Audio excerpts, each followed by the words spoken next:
Hey everybody, jabbing nobody else's auto. Time for more Sunday night shenanigans. We're going to have a great time tonight. We got a bunch of people on YouTube already. Number one's here. Bill Wagaman's on. John's here. Frank's with us. Colorado Memorial's here. Bud's here. So lots of stuff going on. Norma's on already as well. Let's see if we're connecting over here on Facebook and if we're ticking along over here. And it looks like we are live on there as well. So, okay. We'll keep an eye out there. What else is going on? Lots of comments already. Glad you guys are literally here and ready to go tonight. Kevin's on. Kevin liked the videos from the auction. Cool. Let's see. Let's see if we're rolling here on Facebook. Yep, looks like we're going on Facebook. Don't have any comments yet, but it looks like we are going over there too. Let's see. Alan from Dust Storm, Arizona. Lee from New York. No, the answer doesn't have anything to do with the Carmen Gia. So Pete's on with us. So it's 7 o'clock. It's time to start the live chat. I'm glad you guys all came back. Crazy the way you do it, but you do it. I can't believe the community that we're building on here. And it's all thanks to you guys. Eloy's here. James is on. Scott's on Facebook. Dad's on. Tweedly D made it. Big job. That's right. Bill says hit the like button. Thanks, Bill. Appreciate that. You always got me on that. Jim's on with us on YouTube as well. But anyway, looks like everything is ticking along and functioning as it should. Let's see. As usual, housekeeping. Throw a share out there if you're on Facebook. Let your friends know that we're on and we are moving and invite them to come over and join us. Please watch your comments on autocorrect. If autocorrect changes your comment and I can't make it out, I have to skip it and go to the next one. Though sometimes things get scrolling pretty quickly here. And if I can't understand it because autocorrect changed some of your words around, I have to skip it. No, that wasn't that's not the answer either, number one. We had a mic issue on the first live stream we tried. I had to reset the mic, and then it picked up and took off. So I don't have any 68 to 70 Chargers at all, Frost. Dennis is here with us. Brian Dispatch made it tonight. So also, trolls, you guys do a great job helping me out with trolls. I ignore them. They're trying to get my attention, so I ignore them. You guys do a great job of running them out and let them know they're not welcome here. I appreciate that. I don't want this to have to go to subscriber or membership only, which, could happen. But you guys do a great job with the troll, so I appreciate you guys having my back when we do get a troll on here. If you were on the Nobody Show page on Facebook, I cannot see those comments. This is a shared video to the Nobody Show Facebook page. If you want to comment, participate in the auctions, participate in trivia, you'll need to be on the Nobody Else's Auto page on Facebook or the Nobody Show channel on YouTube. Those are the only two sets of comments I can see. If you just want to watch there, hang out, you're perfectly fine, no problem whatsoever. Robert's on with us tonight. Kenny's here. Bill Disk made it. Lots of familiar names and faces, and once again, I can't believe you guys keep coming back. I sure appreciate it, but you're the ones that make the show what it is. So anyway, obviously we did the videos from the auction this week. We got a lot of stuff going on to talk about, and it looks like everything is functioning and everybody's rolling. That's right. Tweedledee just says I hate trolls. Yeah, Trolls don't get enough attention from their mommy, so they jump on live chats and try to get some attention here. So Bill says, let's get the badges out and get rolling. So Bill is ready to go with not only the Hudson badge, but the Auburn badge. He's like, let's get this thing going. So Leo is selling stuff out of the back of his 91 Ranger. There you go. Nothing wrong with that. But what else is going on? I checked a little while ago before we jumped on. I am over 990,000 views. Now, we all know what's going to happen when I hit 1 million views. We're going to have a party. We're going to have a celebration. We're going to do yank some names out of the raffle can, just bonus prizes. We may play a little extra trivia. We're going to have a lot of fun that night. Is it going to be next week? It's going to be the week after? Maybe 6 months from now if everybody quits watching my videos. But like I said, once we get to 1 million views, that next Sunday night, we're going to have a little bit of a party to celebrate 1 million views. That's bonkers. I can't even wrap my brain around that, but we're just about there. So, and that's all thanks to you guys. And I do super appreciate your support in making that happen. So once we get there, we're going to do something special. So keep that in mind as well. I'll keep an eye on that and see where the count's going. So James is back on. That's right, number one. It is a Texaco can that is about to fall on me. Bill says, well earned. Well, thanks, Bill. I appreciate that. I do try to do a good job for you guys. I am by no means a professional in any way, shape, and or form, but I do what I can. So, but like I said, because of your support, we're going to do some cool stuff when that time comes. Like, so we're close enough. It may get there next week, but it may not.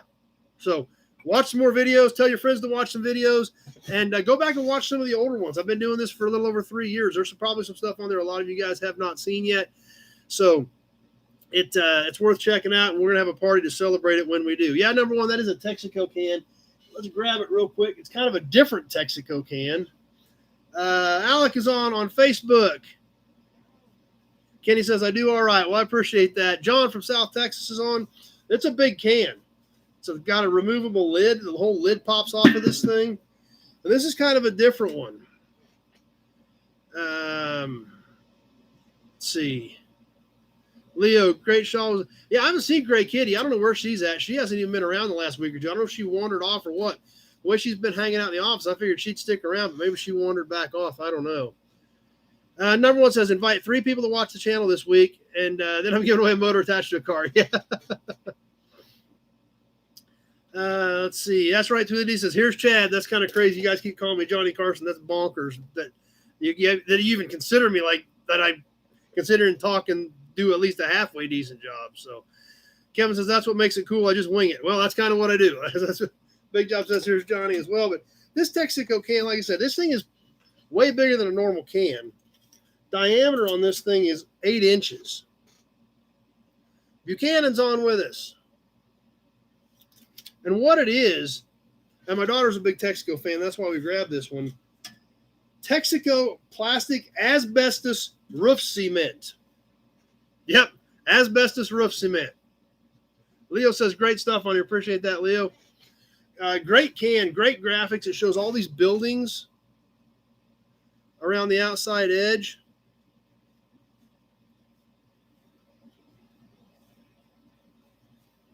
For the Texaco plastic asbestos roof cement. Kevin says, great can. Tweedley says, winging it's the best way sometimes. Yeah. This lid's pretty tight. I was going to pop it off, but I can't. It's fairly snug. So, but it is empty. It is cleaned out.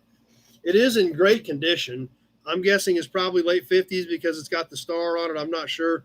But it is kind of a cool piece. It's definitely something different and definitely something you don't see every day. But it's neat. It's cool. It's got great graphics. It's got great color. Obviously fit right in with our Texaco collection. So, and that's pretty much what everybody's saying. It's kind of flowing everywhere that everybody digs it. Yeah. So glad you like it. Like I said, I always try to mix something up. Usually try to change this area, but since we're giving away a sign this month, I'm leaving that sign up there. We're mixing up the top up here a little bit with some other cool stuff to check out as we go. Bill Disc, they made everything back in the day. Philly says, don't consume it. Yeah, I'm not planning on it, but it is empty. Jeff from Ottawa's here. Brian Dispatch says, it must have been in a safe its whole life. Nope, Alec, that is not the second pick for the raffle. I don't know how rare those are. That's the only one I think we've ever had the opportunity to buy, but it's a pretty cool can.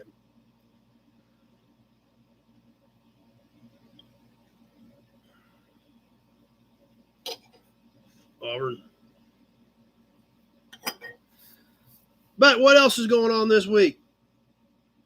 Did some more spraying. We're bringing some more airplane videos. We sprayed the yard again with the airplane. That was pretty cool. I actually got some better clips this time than last time, so I'm gonna get some of that stuff put together. So that's always a lot of fun, and it's pretty cool when you get the shots of the plane going over spraying the yard. So I get kind of excited about that. And then if you guys caught the videos from Friday, we went to Maple Brothers auction in Kansas City. The collector auto auctions are always a lot of fun to go to.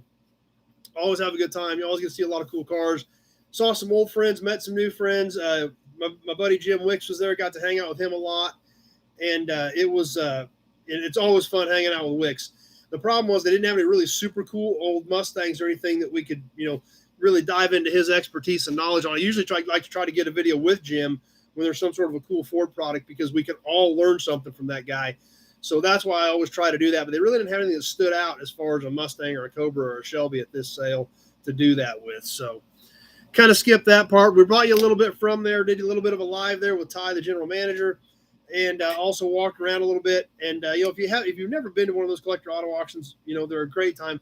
That's why we do the F&E. That's what started the F&E. They're just so much fun to hang out, bring your friends, look at a bunch of cool cars, drink some beer, eat some food, and maybe take something home with you. So, guess right. Kenny says it was a lot of great cars. Yep, and they're always a good time. But we had a lot of fun there, but I didn't buy any cars. However, I did buy a bicycle. So I really, really hope you guys have thick wallets tonight in the auction, because I got to pay for my bicycle. So I've got to get that taken care of. So I'm really hoping that you guys are ready to go tonight. I'm literally like barricaded in here right now. What's the highest point in the stack is 31 inches. The stack's 31 inches tall, because there's some bigger stuff in there tonight. So yeah, we got an awesome auction tonight, and I hope it really works out, because I got to pay for my bicycle. Let's see. Scott says they should get Dad on sometime. Yeah, he's on watching with us, hanging out. Tim liked seeing the auction. Let's see. Pete says more about the bike. Bill says just sold the project truck to see what he can do. So what did I buy? I bought, as far as I'm concerned, probably one of the coolest bicycles on the planet. And we'll do a full video on it here soon. And I will probably just do a full video on it, because it's such a rare bike and there's so many distinct features about it that, they were super expensive back in the day. You could get accessories for them. And they do bring crazy, crazy money. I think I got a fair buy on this. Kevin says 5-speed Stingray. Yep, you're right, the correct ballpark, Kevin. I actually bought an actual muscle bike. I bought a Schwinn crate. I got one of the crates. If you guys aren't familiar with that, they made a series back from 68 to 73 called the crate bikes. That Schwinn made. The apple crate, the orange crate, the cotton picker, the lemon peeler, the apple crate. Let's see. Sebastian's on with us tonight. Kevin says, awesome. Yeah.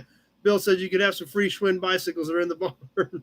Pete digs those bikes. Kevin digs those bikes. But what we ended up getting was a pea picker, 1972 pea picker. All original, loaded up, not all the options, but it's got a lot of options on it, speedometer, headlight. But what makes it really, really rare is it is a factory disc brake bike. In 72, you could get an actual rear disc brake on those muscle bikes. 72 was the last year of the pea picker, first year of the disc brake, and that's how this bike was equipped. So that's right. You can't call any bike a cotton picker anymore. That's for sure, number one. Gary's on with it. Needs some Auburn badge. There we go. Alec remembers them. So this thing's really cool. Not only is it a highly original, fairly highly optioned bike, still has the original owner's manual from when it was sold brand new. Has the original dealer sticker on the main tube that matches all the information in the owner's manual. So it's a pretty cool piece. Number one, this does not have green line tires. That was the earlier crates. This being a 72, it's got the white letter Schwinn drag slick on the back of it. So it's a pretty cool piece. Like I said, I was pretty excited about it. We've been after one for a long, long, long time. And this is probably one of the better bikes I've had a chance to buy, with the exception of I was at Indy a couple years ago when they sold the Giuliano collection, because the Giuliano had all of them. But those bikes all brought 10 to 12,000 a piece at that auction. So obviously I wasn't in the 10 to 12 grand range per bike. So I didn't pick any of those up. This is probably the best one that I've ever had the opportunity to buy that was reasonably priced. And I think I bought it fairly right. So Jess is on with us. Nope, Jeff, the bike is not going to be auctioned. No, that's one, like I said, those crate bikes, my daughter and I have loved them for a really long time and always wanted to add one to the collection. And this thing is cool. I'm pretty excited about it. And the more research I did on it, I didn't even realize the disc brake thing was that big a deal until I spent some time researching last night. That, when I was reading on some forums, that the P picker with the disc brakes is like one of the top 3 crates in desirability, just because there was just a small window that they were made. There's not a lot of them out there, and they're just not a lot to be had. The other thing that I learned about them is a lot of those bikes, if they're restored, they're not worth near as much, because if you restore them, you can make them anything you want. You can buy a lot of the accessories, reproduction. You can paint them whatever you want. You can order the sticker kit and make them what you want to make them. So the original ones are the ones that people you actually know what you're buying. And this bike is completely original grips, original pedals.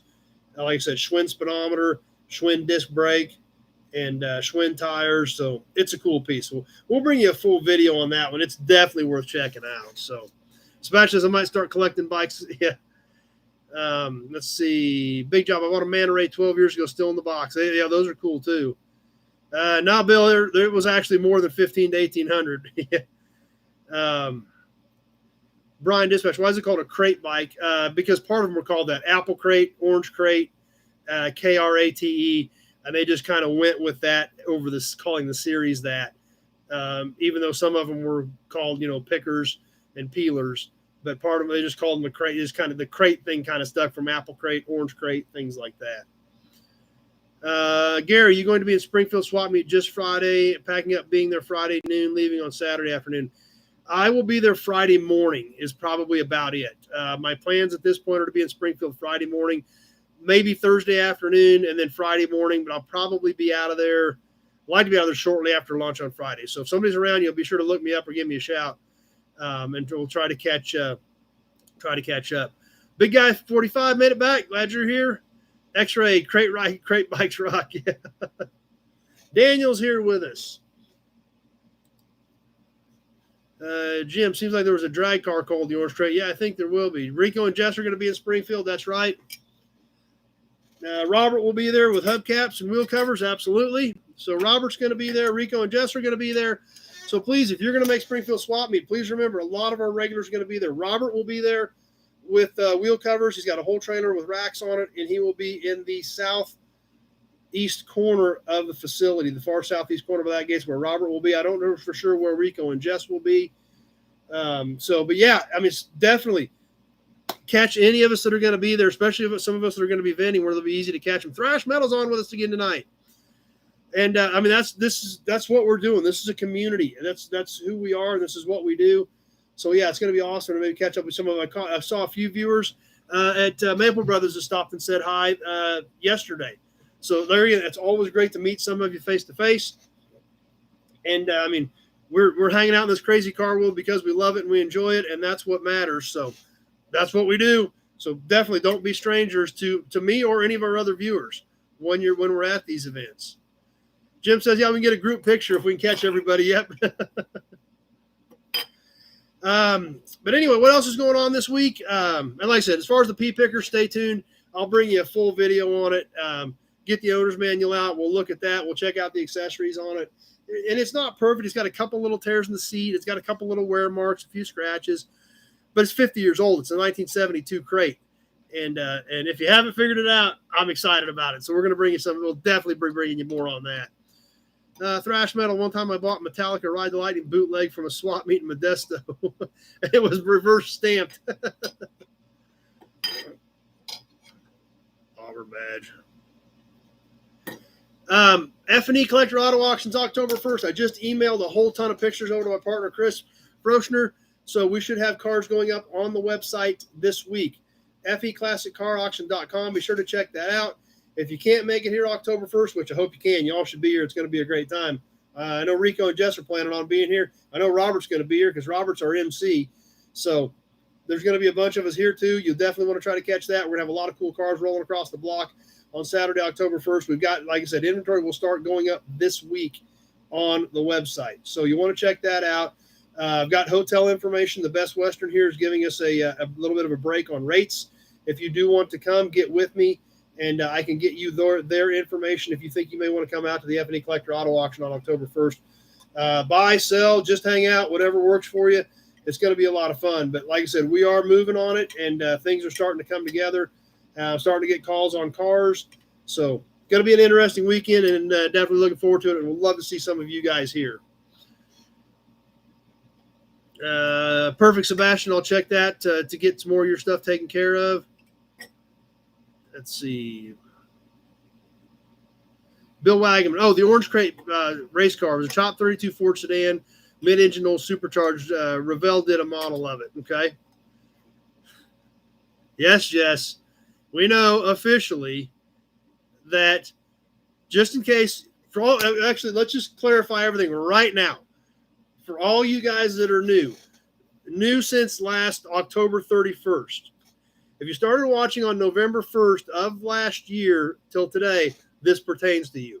Anybody else that was on here prior to that knows exactly what we're going to talk about. October 1st is the first day of Jess's birthday month. And Jess celebrates all month. All month. So just be prepared. If you're going to hang out here in October, you're going to hear about Jess's birthday month all month, starting October 1st. So Nate will be here. Nate usually makes it out, and Nate says it's a ton of fun, and it's always great when Nate makes it. So yeah, maybe we'll have a good group here this year. Doug, hello. How glad you made it.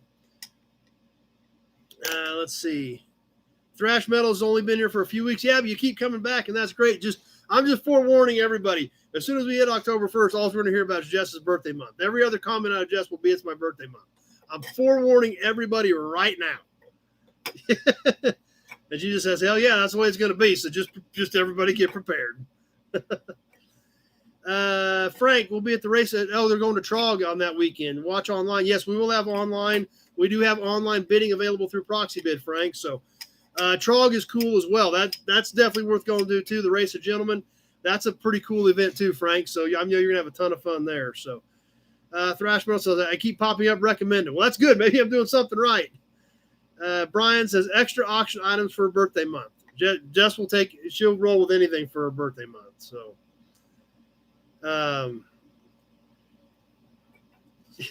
Thrash Metal says, Jess, there's 21 million birthdays every day.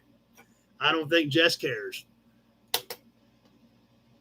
At like 12:01 on October 1st till like 11:59 on October 31st, Jess is going to celebrate. I'm just warning everybody. So, Kenny, hope I covered on shipping last week. Yeah, Kenny, actually, I don't even think it's here yet.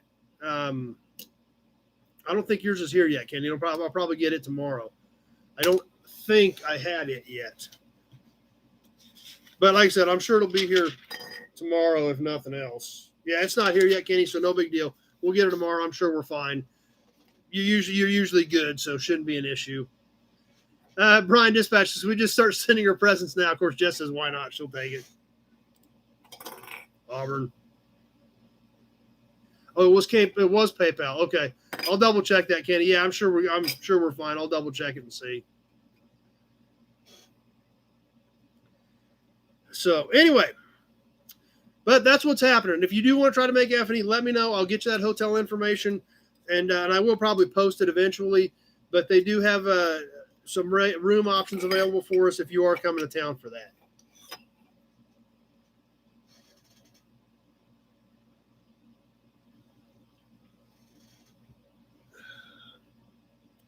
All right, time for a promo model. Then we're going to check out some badges. Then we're going to roll into the auctions. Like I said, we got a stack. You know what's going to be cool about the auctions, though? Anybody watch the barn digging video? Some of the stuff out of the barn digging video is right here in the pile. Yep. Some of the stuff out of that video, not all of it. I'm not shipping anybody a 40-gallon crock, trust me. But some of this stuff is in the pile tonight from the actual piece from the barn digging video. Some of that stuff is going to be popping up here shortly. So Sebastian leaves Wednesday to start diesel school. That's great. That's going to be awesome. Let's see. Ozark Fox, I celebrate every day because I woke up. That's a good point, too. That's not a bad thing at all. So anyway, let's get on to the promo and then keep on rolling for tonight. And Bill's on with us. We've got any promo questions. Bill Wagaman is our local model and toy expert, way more so than I am. But tonight, we're going to check out another promo model. And like I said, we're just kind of randomly going through promos. This was something you guys asked for a few weeks back, so we started working it into the episode. And tonight, we're going to roll into a really cool, really pretty, nice, silvery metallic blue 1968 Cutlass 442. This is a nice piece. It's not all busted up. It's got a little bit of scuffing on the rear bumper, things like that, but it's not broken up. Corners aren't chipped off of it like happens to so many of these.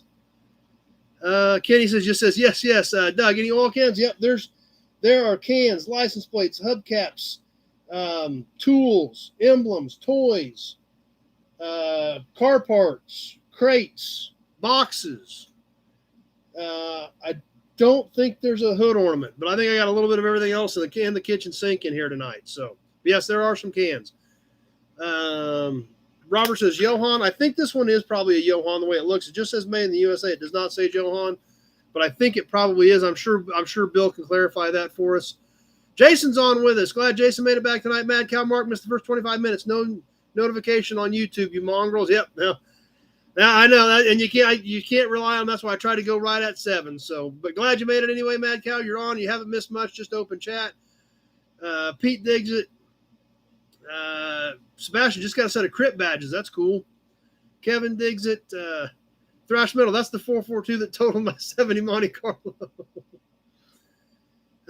Let's see. Billy Bowman's on with us. Scott, my wife and I. Oh yeah, Scott, the ones I met at the auction. Awesome. Glad you guys are on. Glad you jumped on for a little bit. It was great meeting you at Maple Brothers in Kansas City today. I'm glad you caught me and said hi, Scott. Appreciate that, and glad we got to spend a few minutes chatting. Nope, Al, this one is not for sale. Jason, Jeff digs it. Jason, how about a vintage Miller High Life sign for this low life? Now, those are going into our collections. Dad's got one, and I got one. So, Jim, have you ever seen promos that had a real transistor radio in it? Yeah, I've seen a few of those. Norman says, hit the like button. Appreciate that. X-Ray Dean says, jealous over the cool promos. Bill Wagaman, no models, just promos. Only somebody did. Oh, on Nash stuff, I think, because he's responding to Jess. That's right, bud. 4-barrel, 4-speed, dual exhaust. Just depends on what your 442, what you're going with. It would eventually turn into quad 442. So, but this is a cool piece. It's really in good condition. Obviously, we see the 442 in the grill. We see the corners aren't chipped up, busted up. Good color. Red line tires on the Cutlass rally wheels. Bill says the radio promos were 65, 66 T-Bird and Mustang to promote the Philco radio. And speaking of which, that's one that I do have, actually. Now that Bill brought that up, I've got a Thunderbird that is a radio promo. So, but anyway, like I said, this is a feature that you guys asked for. It's got the louvers on the hood. On the bottom, just very plain Jane. Not a ton of detail. No specific pieces just cast into it. No information on the bottom of this one like they have on some of them. Don says in 69 it was 400 4-barrel dual exhaust. Yep. And like I said, that did shift and change as things changed over the years. So, but anyway, like I said, checking out a promo is always a good time, and that's the one we've got for the night. The 1968 Oldsmobile Cutlass 442 hardtop in kind of a medium silvery metallic blue.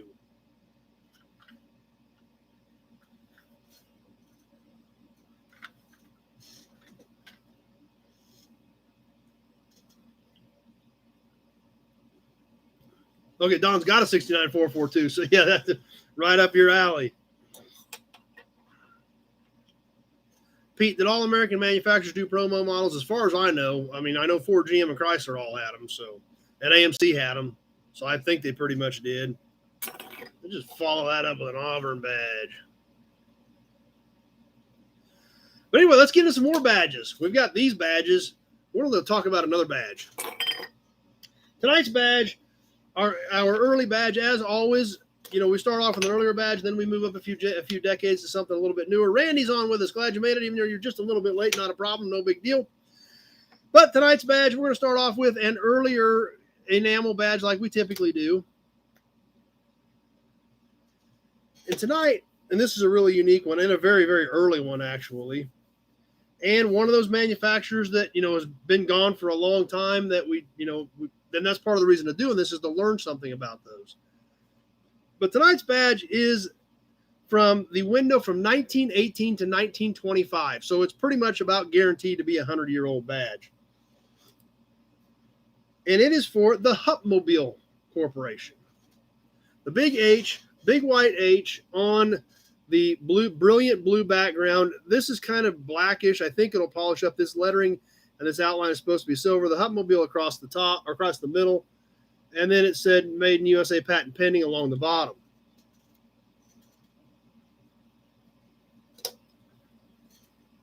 Let me see. Let me get caught up. Sebastian, that we all wish still existed. Yeah, some of these manufacturers we still wish existed. Big job, Jason. A little too much bourbon last night at his son's birthday party. Don, building a rat rod over to 39 Olds. Oh, that'd be pretty cool. But this is a cool badge. Bill Wagaman, you got a rare one there. Chad, hope you don't have that up in case it doesn't get scratched. So, but the Hupmobile badge is right at a 2-inch in diameter badge. You guys can see that. It was a pressed on back like the other ones we typically look at, but we can see here where this ring is, where that whole thing was broken off. It's got a few scuffs and scratches in it, but there again, like we just talked about, it is probably pretty much guaranteed to be 100 years old, if not more. So we see some scratches over here. So if at 100 years old, I still look this good, I'm gonna call that a win. Hey,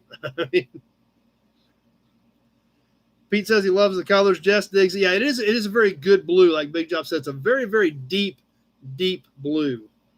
Alex says close up. Let me get it up here so see how your screen's looking, Alec, since you're on Facebook with us. Take a good look at that Hupmobile badge. But the Hupmobile actually came from a man by the name of Robert Craig Hupp. It was introduced as his 16.9 horsepower four-cylinder Hupmobile Model 20 in 1909.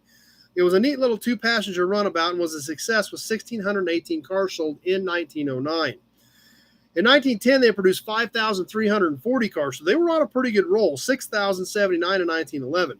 Robert Hupp actually left the company in 1911 following an internal dispute and went on to make the RCH and then the Hupp's Yeats.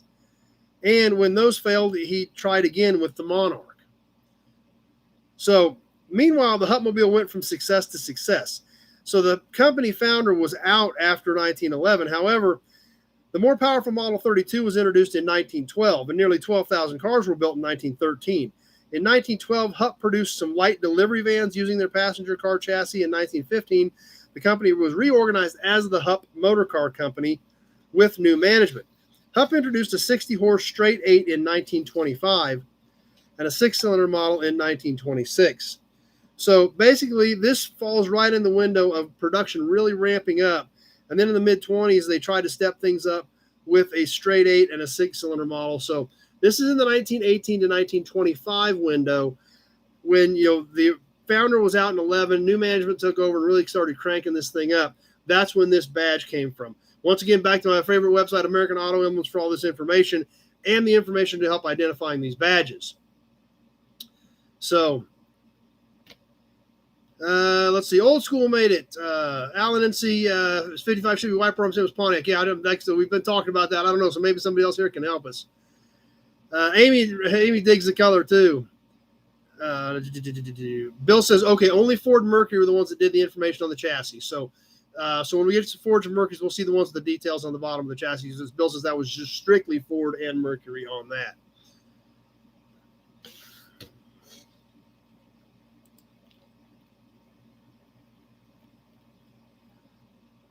So kind of interesting, and that's what's great about doing these badges, is learning some of the history, learning about some of these companies. Obviously, Hupmobile has not been around in a really, really long time.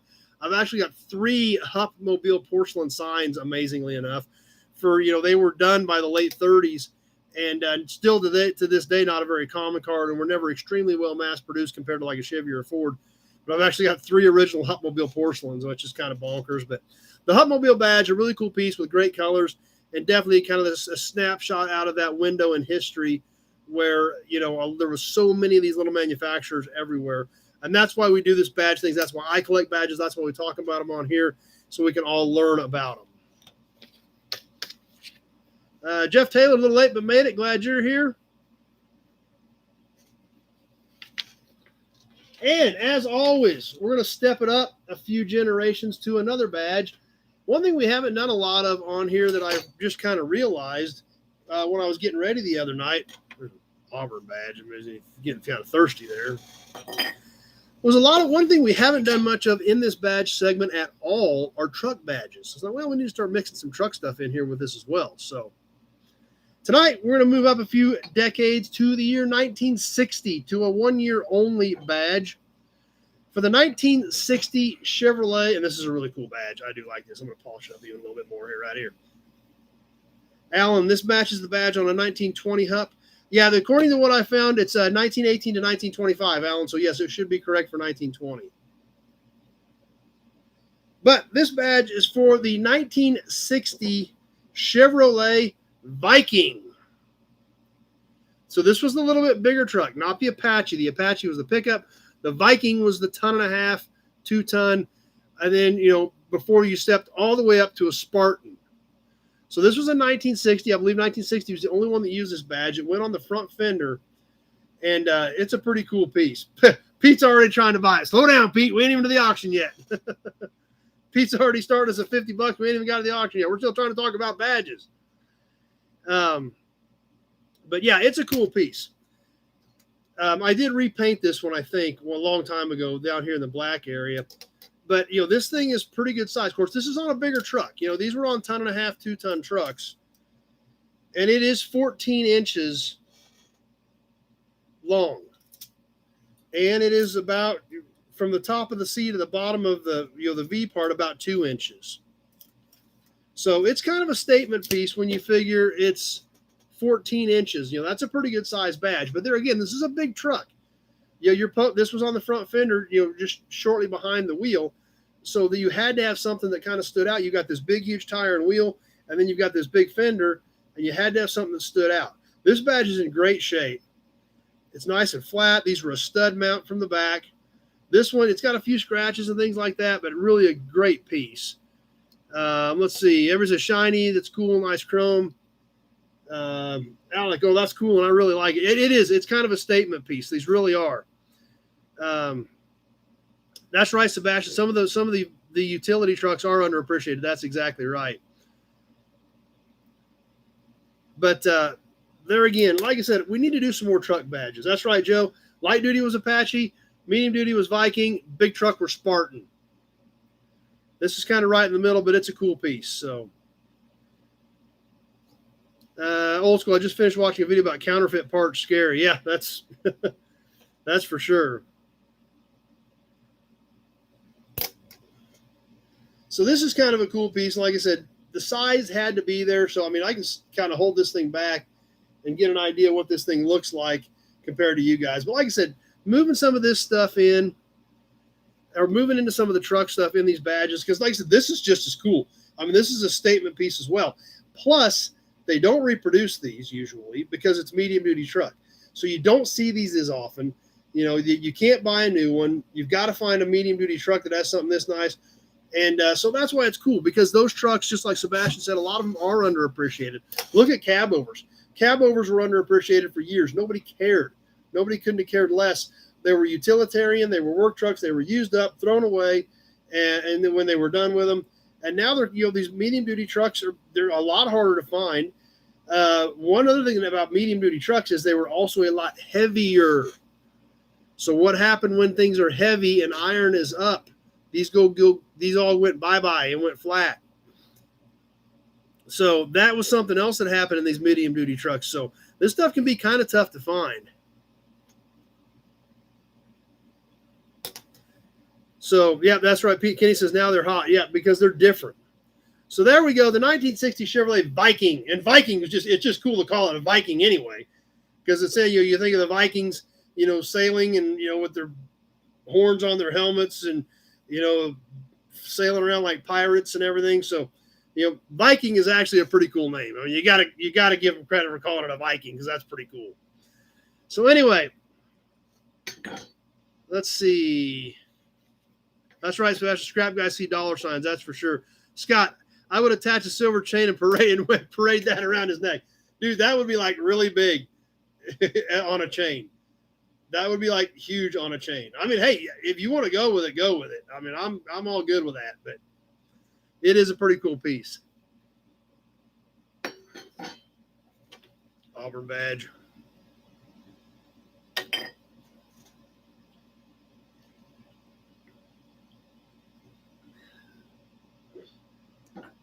So anyway, that's what we've got tonight for badges. The 1918 to 1925 Hupmobile, the 1960 and I believe 1960 only Chevrolet Viking from the C40, 50, 60 series Chevrolet trucks for 1960. So there's our badge and emblem for tonight. Hope you guys enjoyed it. Shifted things up a little bit, and hope you guys appreciate doing some truck stuff as well.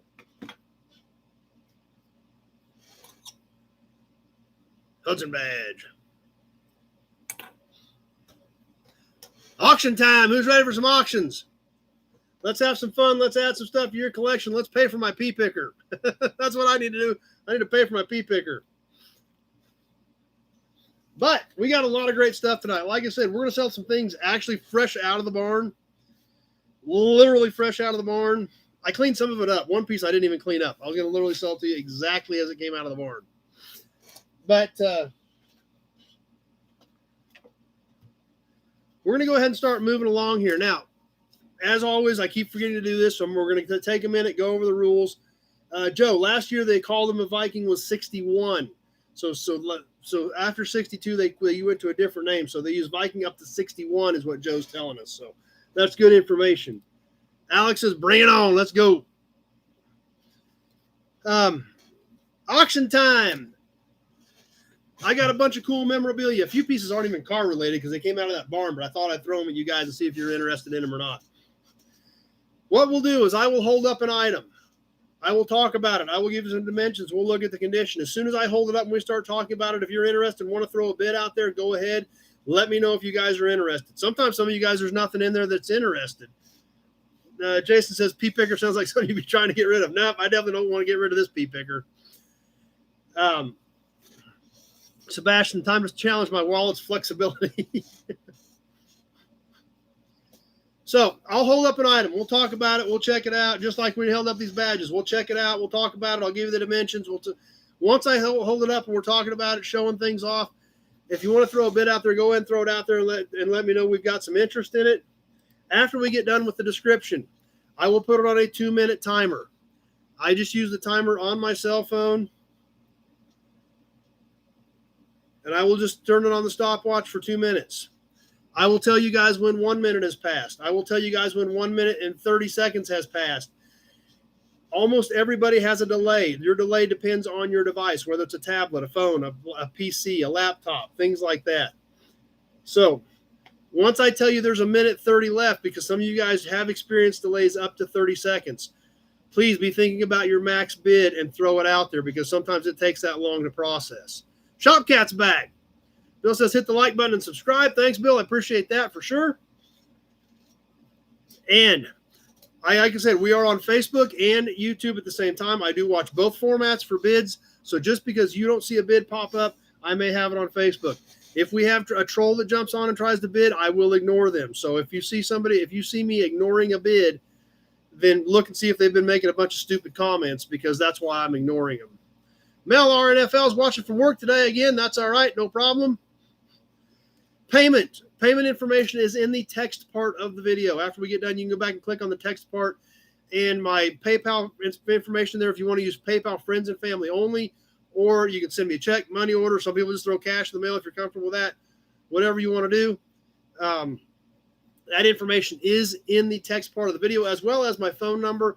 If you buy some stuff and you're new and you're not really sure how to handle it, call me tomorrow and I'll walk you through it and we'll get it straightened out. That's right. Big Job says Sniper Sunday. That's why I said be thinking about your max bid when I announce 1 minute, 30 seconds has passed, because that means we're just about done by the time you guys hear that base, depending on whatever your delay is. We've got some guys that are getting really, really good on where their delay is at. So and they know if they can punch it at if I tell them 1 minute 30's left, they know they've got 8 seconds before they have to fire their bid through. Some of those guys are getting really, really good. That's right, Thrash Metal. Bid your max or go home. And some, last week, I think there were 2 guys that, instead of bidding $2 or $3, they bid bid another 10 or 15. And then there was 2 or 3 snipes that came in, just boom, boom, boom, right at the end. Well, because they had thrown a few extra bucks on it, they covered it and they got it. Had they not done that, they'd have gotten sniped. So Sebastian said he's a little rusty. X-Ray, I'm multitasking at a summer concert with ear pods on. That's all right. I'm sure you'll make it. So anyway, if I forgot something, do not hesitate to ask me. I log everything. I will keep track of it so I can check it off as I ship it out, as you get paid, get me paid. But like I said, PayPal, friends and family, check, money order, cash, whatever. If you're somewhere in the area you want to pick up, I've got a few guys that do that as well. So none of that's an issue. Let's get rolling. I actually, not only do I got to pay for my pea picker, I got to get out of the desk tonight. So I got to make some dents in some of this stuff. And like I said, some of this stuff is farm fresh, straight out of that barn that we just looked at the other night. Mad Cow Mark, well, I shipped to Australia. Great point, Mad Cow. I forgot to touch on non-U.S. buyers. I can ship out of the country. However, you will be responsible for getting me paid because there's usually like $30 for a wire transfer, and then whatever shipping will be to wherever you're going. If you are a non-U.S. buyer and you want to, buy for 2 or 3 weeks and get a little pile built up before we do it, I'm perfectly fine with that too. Just keep me posted. Let me know what's going on. Let me know that, hey, I'm non-U.S. I'm going to get a little load put together and we'll do it at that point. Most of it is going to be shipping included with the exception of a few bigger pieces. And I will tell you what the shipping will be on that when we do the description on them and make sure that we're clear that there will be shipping. But there's only a couple things that there's going to be separate shipping on because they're a little bit bigger items. So anyway, let's get started with the first auction of the night, and hopefully I can cover my pea picker check. But we're going to start off with the Chevy truck badge bundle, starting off with the Viking 60. Yes, I am going to sell this one. Psych. So I think we got Pete at $50 right out of the gate. We're also going to throw in an Apache 10 with it. This is 61. This is 60. So we've got a Chevy truck badge bundle right out of the gate. Obviously, we just spent a lot of time with the Chevrolet Viking badge. No, Bill, I'm not going to put that big crock up. That thing is a beast, an absolute beast of a crock. It was everything. Actually, we loaded it with a skid steer. I unloaded it by myself very, very carefully. So, Jason, did you pick up any mason jars? No, I didn't grab any mason jars. So the first auction of the night, Alec is at 60 right out of the gate. Is going to be the Chevrolet Viking and the Apache. This is a Chevy truck badge bundle, 1960, 1961. This mounted on the hood, this mounted on the fender. Once again, this is 14 inch, right at 14 inches long by about 2 inches from the top of the Chevy to the bottom down here. It is flat mount, so you can put it on a bar, toolbox. I guess it's got a slight curvature to it. The C is a little bit bigger down here on the end, so a little tiny bit of a curvature to this badge, but not much. And then the 61 Apache 10 that goes on the hood. This is a flat mount, stud mount. Nice chrome on this one as well. We'll give you some dimensions on this one, and we'll get these on the timer. This is just a tick over 8 inches long. And it is about 1 3/8 inches tall. So, the Chevy truck badge bundle. Lee is at 100 on the Chevy truck badge bundle. Let's go ahead and get this one on the timer. Whiskey Business made it. Glad Zach is here just in time. We're on the first auction, Zach. You hit it perfectly. On the Chevy truck badge bundle, the pair, 1960 Viking, 1961 Apache 10. Lee at 100, and we are live on the timer. We have 2 minutes on the timer on this one. I've got Lee at 100. And I'm going to make my notes so I don't get lost, which I probably could anyway, so.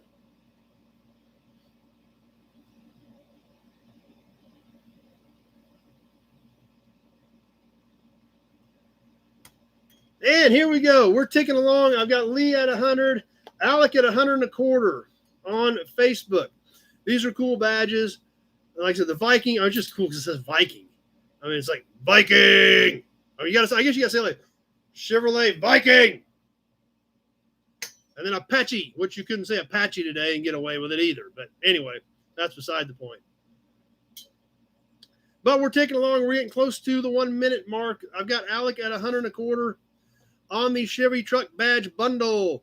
And 1 minute has officially passed. Be thinking about those max bids so that at 1:30 you're ready to go. What are we going to do next? I'm going to look over here. Maybe we'll do something out of the barn next. We'll kind of work some of this barn stuff in and out as we go. Alec at 125 on the Chevy truck badge bundle. As we're coming up on the 1:30 point, not quite there yet, but just about. And here we are, 1 minute, 30 seconds has passed. Be thinking about the max bids on the Chevy truck badge bundle as we get ready to wind this one down. I've got Alec at 125. 20 seconds left. 15 to go. Alec at 125. Watching for the snipers here at the end. 10 to go. Zach at 126. Charles at 130. I've got Charles at 135 seconds left. And that does it. Charles at 130. And there's Sebastian at 135 at 202. Kenny at 160. Yeah, that delay's getting a lot of us. Kenny was in there heavy too, but we were already done, well beyond done at that point.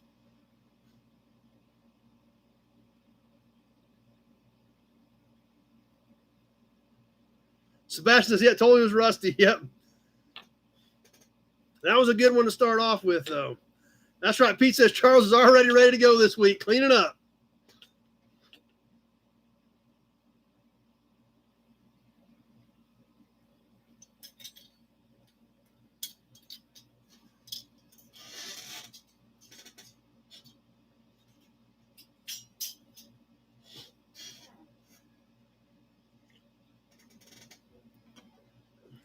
Auburn badge.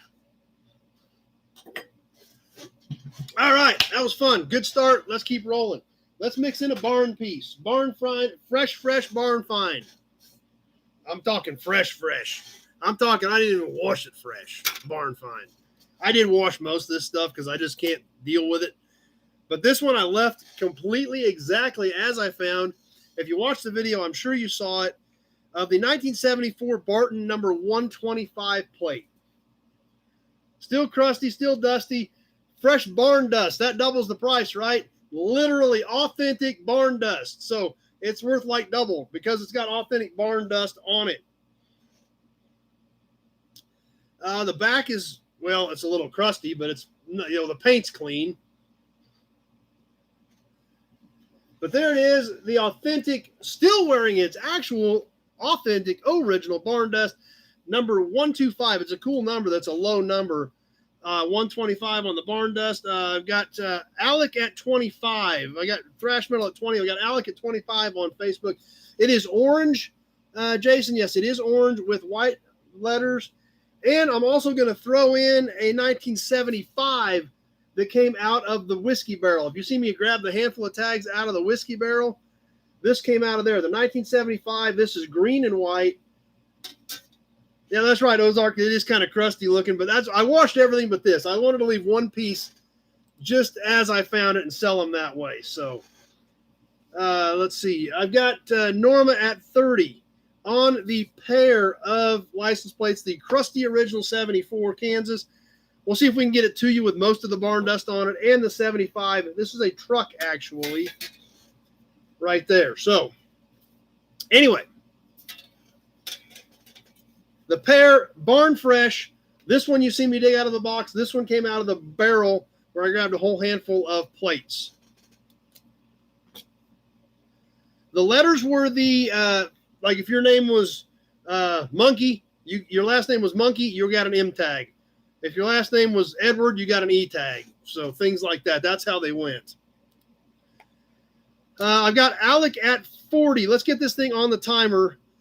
Bill, they made those Crocs right here in Pennsylvania, in York, PA. Very familiar with them. Oh, yeah, they are heavy. That's for sure. So anyway, let's kick this one off. We are live on the timer. Alec at 40 is my high bidder on the pair of Farm Barn Fresh with original barn dust on the 74 plate.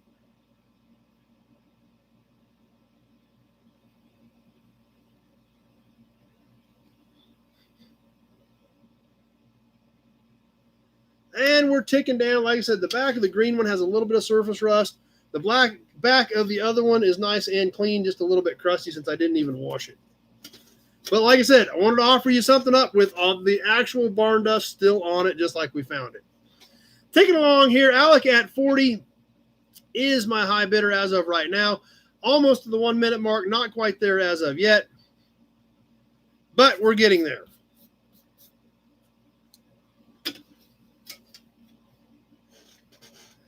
Facebook keeps throwing up these notifications and it keeps blocking your guys' comments. 1 minute has now passed. We're working our way towards that 1 minute and 30-second mark. I will announce when we hit 130, and like I said, be thinking about your max bids. I've got Norma at 45. When I announce that minute 30 mark, please remember that means we are just about done on your end. Jason says he's just going to drink. Let Norma go. Well, there you go. We'll help you out, Jason, with a Hudson badge. Norma at 45. 1 minute, 30 seconds has now passed as we are ticking along on these plates. 1 minute, 30 has passed. Be thinking about those max bids. Thrash Metal. I got no ties to Kansas, but I like them. 15 seconds to go. Here we go. I've got Norma at 45. Sebastian at 58. 10 seconds to go. Sebastian at 58. 5 seconds to go. Sebastian, the high bidder at 58, and that does it. And Lee was just 2 seconds late at 60.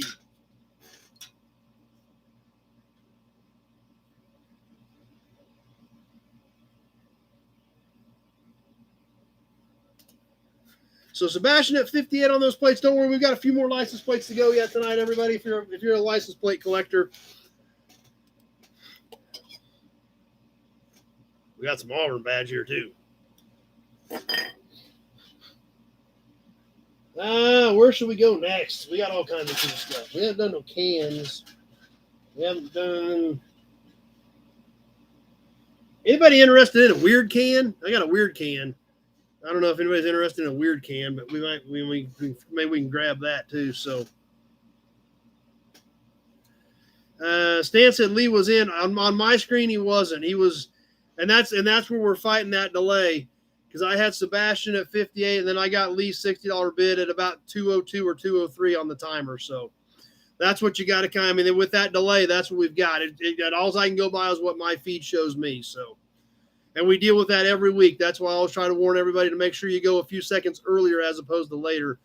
I need some Arkansas tags. Big Jeff says weird can. Weird can bundled with something else is what Zach wants. Okay?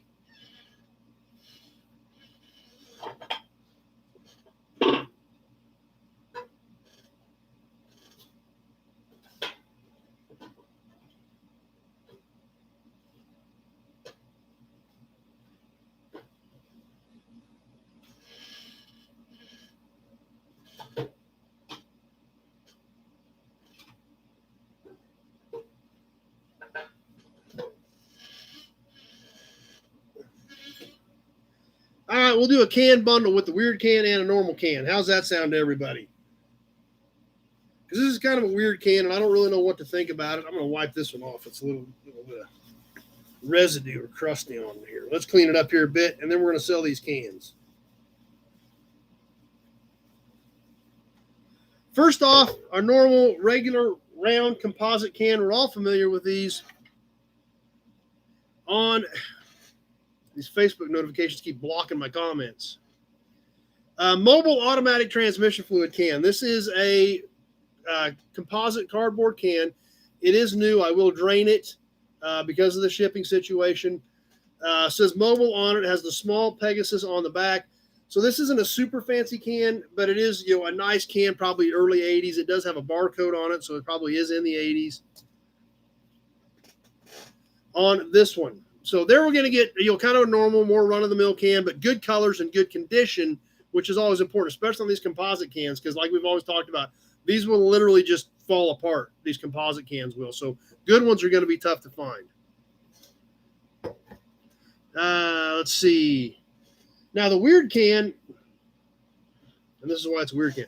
Actually, it's kind of a can. It's actually got the top and the bottom cut out of it. But what it is Tandrotene, a high-grade paint thinner.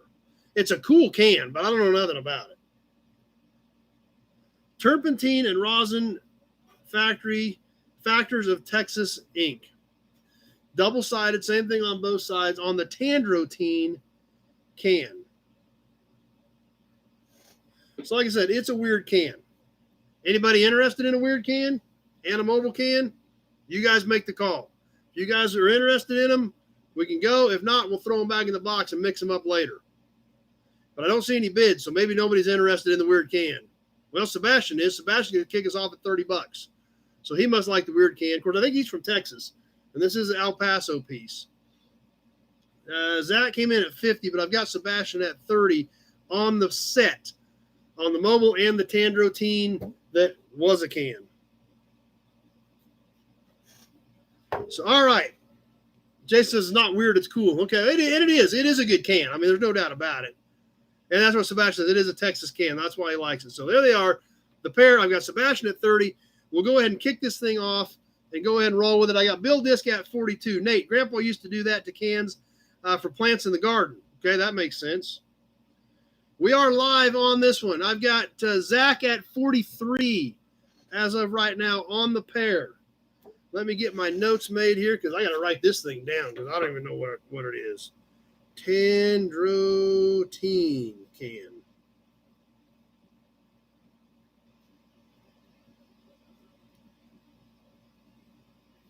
All right, here we go. Whiskey business. Zach at 43 on the pairs. Jeff Taylor digs them as well. Here we go. We are live. 30 seconds is gone. We're going to wait towards the 1 minute mark on the pair. Bill, sounds like something you should not drink. Absolutely. I would definitely agree with sounds like something you should not drink. Sebastian is glad this one wasn't used to plant for plants. That's true. The colors are great, Kenny. That's for sure. Well, we're going to wait towards that 1 minute mark.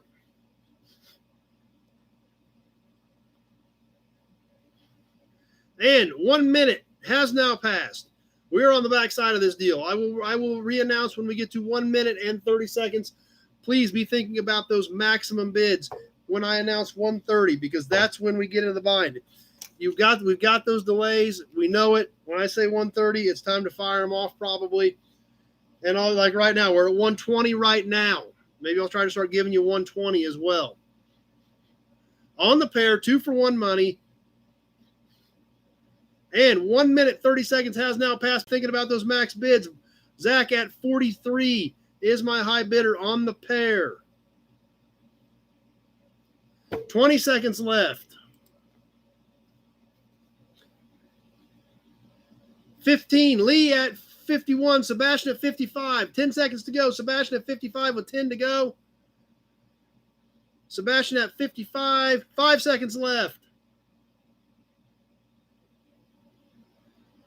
And that does it. Sebastian at 55. Zach was just a hair late on that one.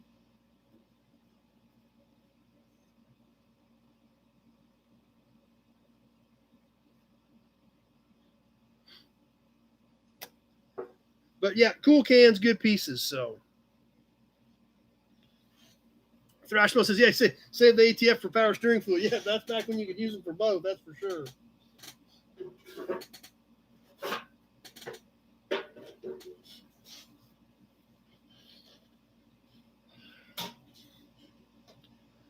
How about an Auburn badge? Kind of psyched you out on that one. Let's go to a little bit, let's see. I know, let's try something completely different.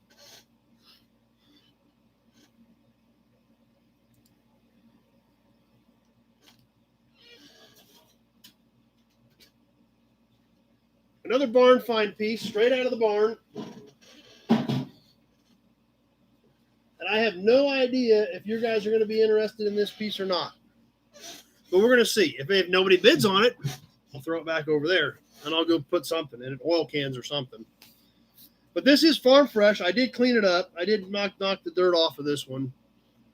But if you guys remember from the video, there were some pretty cool pieces that I pulled out of the rafters upstairs. And like I said, if nobody bids on it, we won't worry about the other one. And we won't sell this one. So we'll see if anybody's interested. Alec almost threw up a bid for the Auburn badge. Nope, it's not ag-related, Tweedledee. It's actually soda pop. 7-Up. Anybody like these 7-Up crates? Jason, how often are we not interested? Good point. That's right. No done yet. Pete got it. Just I held it up. The 7-Up. The 7-Up crate. Sebastian says 10. Jason says 20. Okay, I guess there's interest. This says set fresh 7-Up on the side. This side's a little bit rougher. It's got kind of a rough top edge to it. It does say 7-Up McCook, Nebraska on the ends.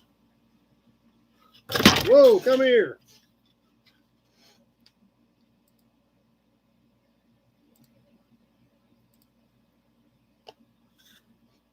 The bottom is still in it. It has dividers inside of it as well.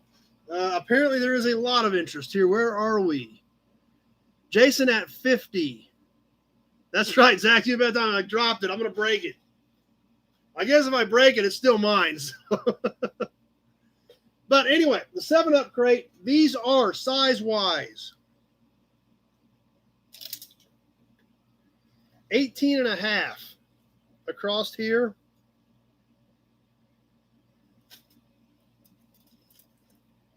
And about a foot wide, roughly.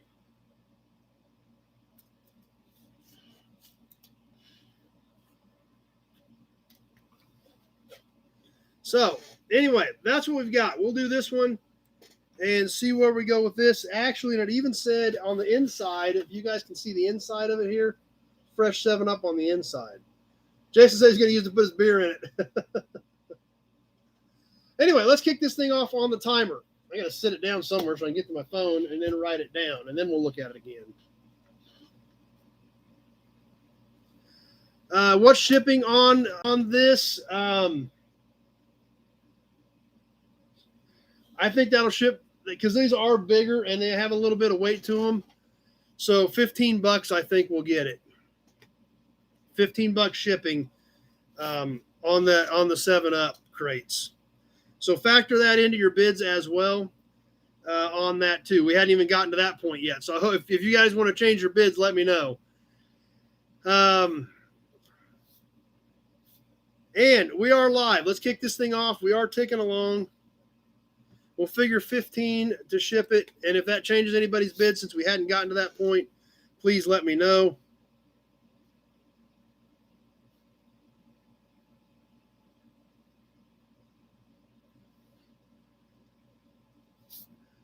And we are rolling along. Here we go. Let's check it out some more. Fresh 7-Up. I've got Jason at 50.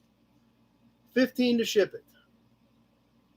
It's actually all wood, I mean, it's actually made out of solid wood for, I don't think a little bit of metal on the edges, and actually the ends had metal straps and those do have some rust on them.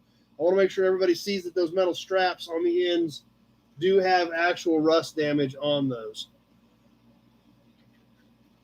In fact, this one's kind of broken off on the end on the metal strap. So please bear that in mind as well.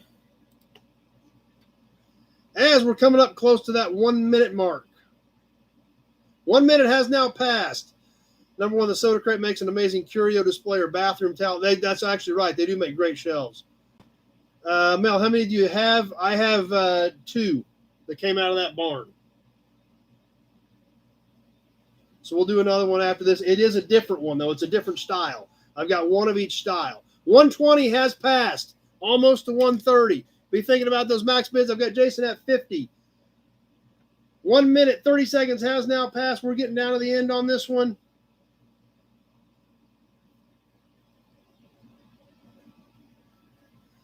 And we've got 20 seconds to go. I've got Jason at 50 on the 7-Up crate. 15 seconds.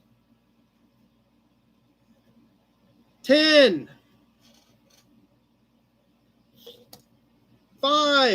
Looks like we've got Jason at 50. And that does it. Jason at 50. Those are cool pieces. And then Zach came in at 51 right after that. We were definitely past it at that point. So I've got Jason at 50 on that. So Jason's got a new beer holder for Sunday night. Woohoo! Man, you can pile them in there. It'd be good throughout the whole chat.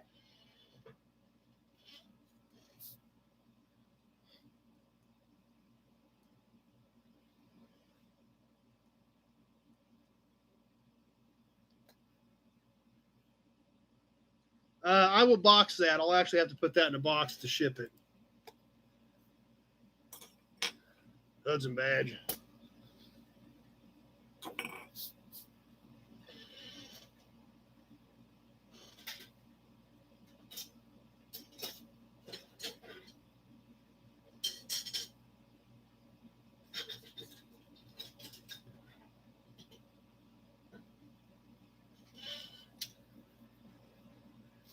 Jason, not sure my wife's going to be real happy about that. Well, it's a good beer holder, so I mean, you can justify it that way, right? Let's do let's do another emblem badge pack, badge bundle, and we're going to do a little bit different. We haven't done this really much like this, so I'm going to try something different. And if you guys bid on it, we'll move some more kind of mixture packs. If you guys aren't interested, then we got our answer. This is a Buick Olds Pontiac badge bundle. Starting off with an Oldsmobile Toronado badge. This is late 60s, nice chrome. This is kind of a tapered badge. It's this 67 on it, so it's kind of an angle. It is stud mount on the back. Mel says more wooden boxes. Well, we got one more here a little bit later. Nice chrome on this Toronado badge for the 67 Toronado. It is about 5 inches long and about 1.5 inches high at the T. Everybody likes the Buick Olds Pontiac idea. The second badge is going to actually be a Pontiac Chief, or the Pontiac Arrow. This is a metal housing, plastic insert, late 70s. This has got the V in it. It is chrome edge on the metal housing, stud mount.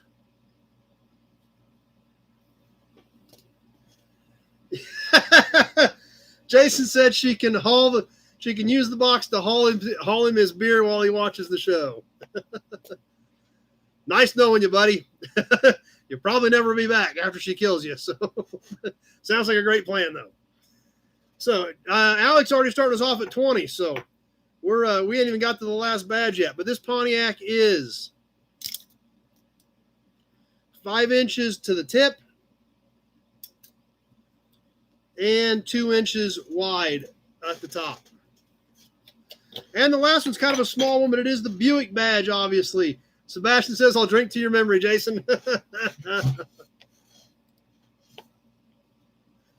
Jason, everybody's saying good luck with that idea. But anyway, well, I guess if Jason isn't on next week, we know it didn't go well.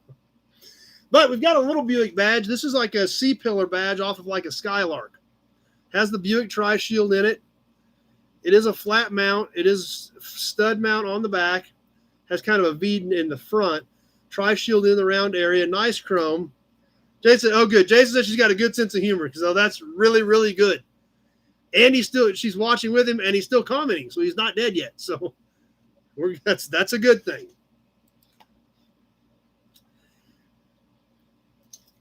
Let's see. Shopcat has one of those like from the grill of a 70 pond, Parisienne. This little Buick badge is 1 inch and 5/8, so this is a smaller one.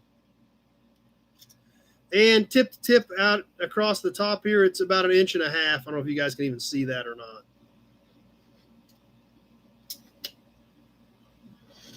So there we go. I've got Alec at 20 to start us off on the 3 badge bundle, Buick Olds and Pontiac right here. Let's go ahead and kick this thing off and get her going. And we are live. I've got Alec at 20 as of right now.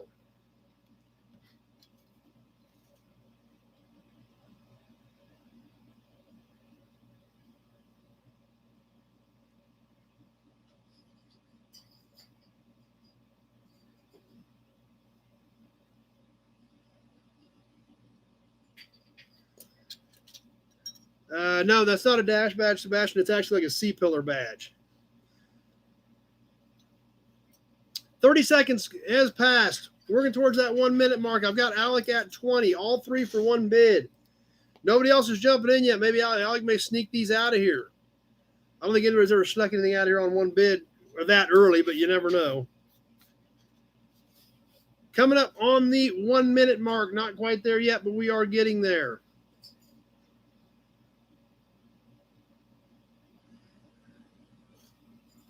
And 1 minute has now passed. I've got Alec at 20 on the whole bundle.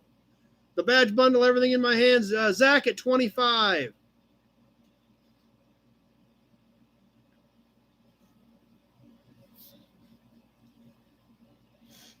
His error messages on Facebook keep blocking my comments. And so if somebody tries to bid at the last second, it'll be kind of tough to see. A minute 20 has passed. Working up towards a minute 30.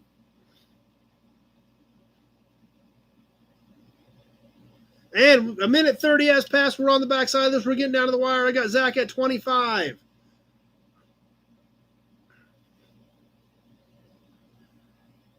$20 seconds to go. Tweely at 32. Sebastian at 40. 15 seconds. Sebastian at 40 is my high bidder. 10 seconds to go. Zach at 42. 5 seconds. Alex at 32, but I've already got Zach at 42. And that does it. Zach at 42. Sebastian came in at 201 with another bid, but I already had Zach at 42. Whiskey business.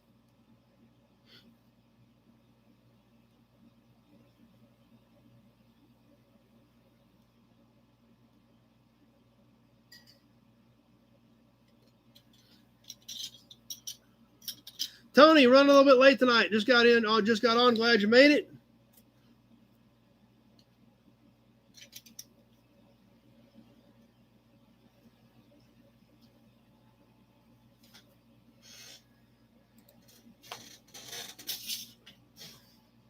And, let's do something else from the barn.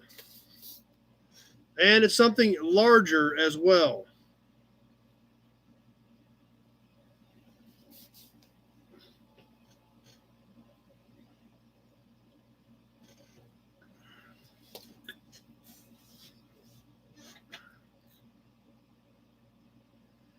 Number one, after 1 million views, we're going to need some upgrades, an on-screen auction, trivia time, or maybe a new set for monthly guests.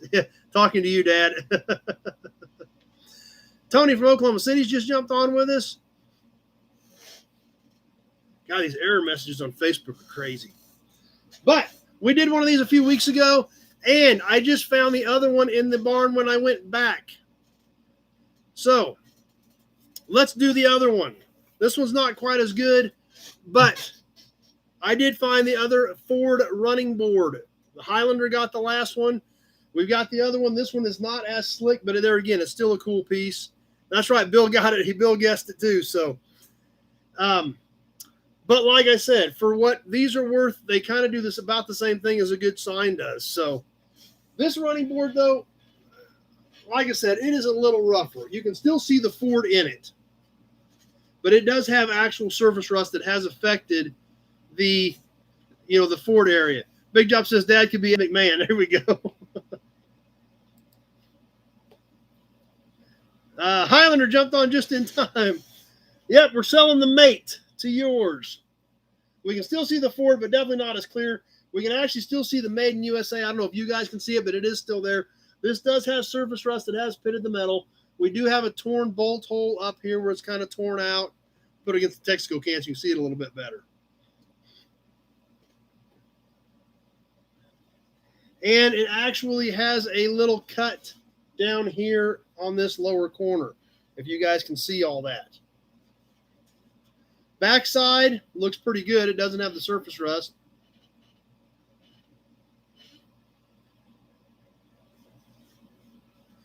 So let's go ahead and sell the other running board. These were, let's see, let me get you the dimensions.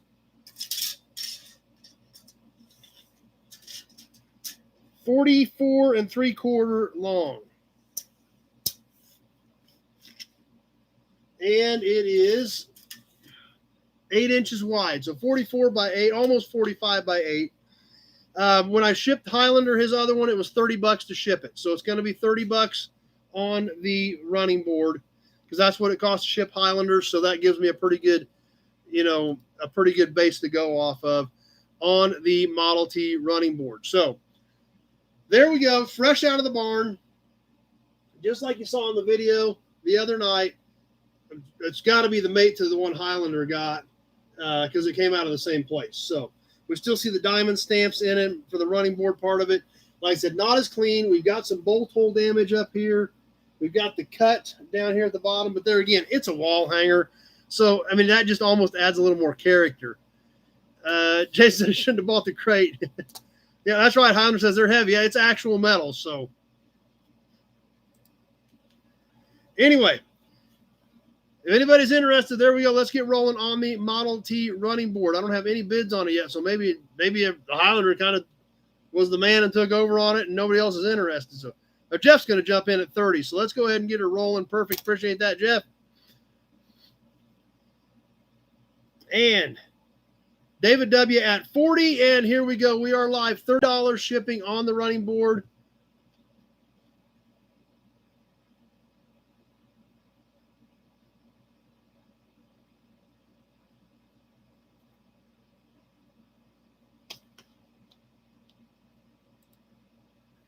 I've got Alec at 50. Lots of smaller bids, but I've got Alec at 50 on Facebook right now. So, and Jeff Taylor's at 52. Jason says his wife would have liked that better.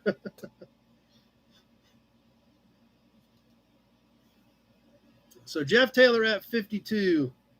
That's right, Kenny. The one Highlander got was better. There's no doubt about it. This has some more surface rust, but there again, compared to, like, I've got a little Ford sign over there that's about 30 inches long that's just all beat to crap, and that little sign's probably $1,200. So these are still great pieces for what you can get in them for. 1 minute has passed. I've got David W. at 55 as of right now.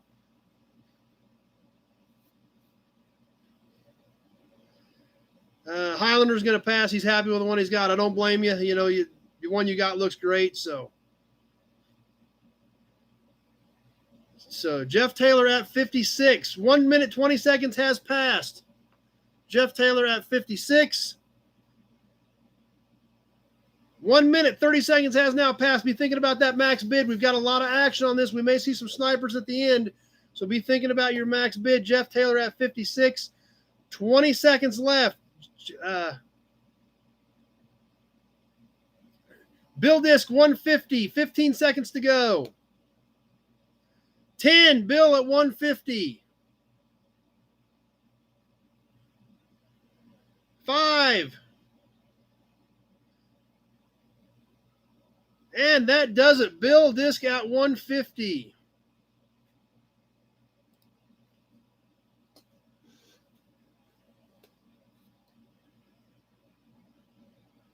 That's what you got to do sometimes. You got to go in there with your bid. That's right. Bill says, go big or go home.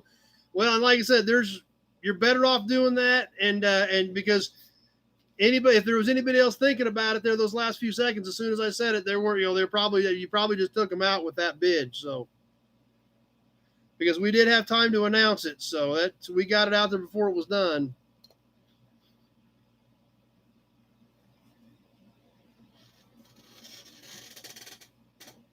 Actually, I'll put it back over here.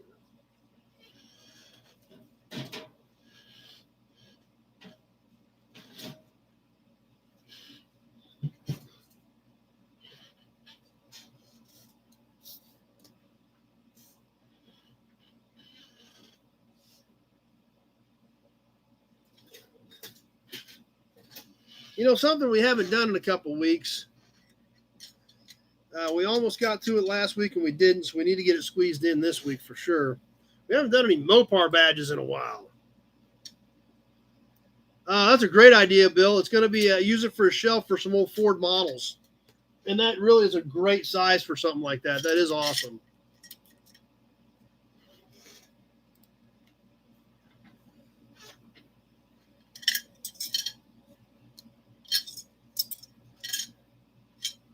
Let's do another badge bundle. This time it's going to be a Mopar badge bundle. We haven't done a Mopar badge bundle. We almost got to it last week. We didn't. 3 badges. Everybody loves your idea, Bill. Everything is a great plan. Plymouth, Chrysler, and Dodge. We'll start off with a Fury 3 badge. Early 70s era Fury 3. These are the ones that kind of recessed into the front fenders. It is 8 inches long. It is a little over 2 inches wide.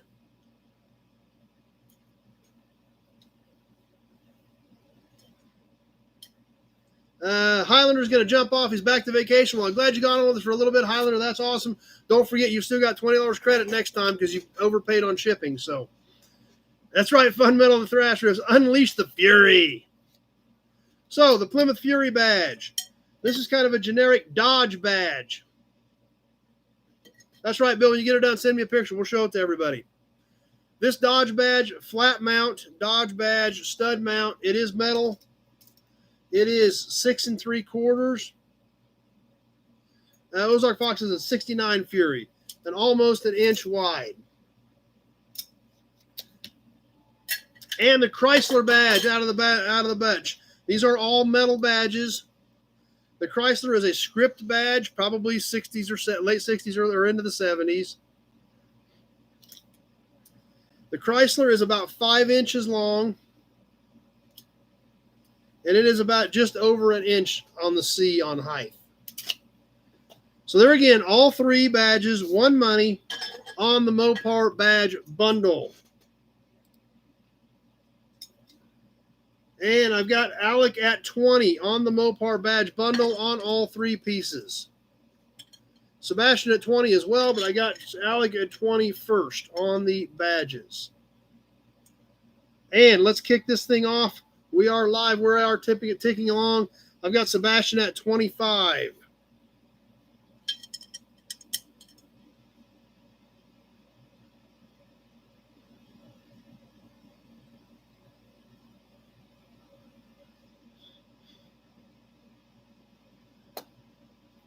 Sebastian at 25 is my high bidder.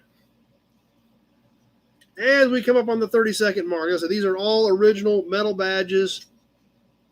Jason's already got some of these. So Alec at 27 on the Mopar badge bundle.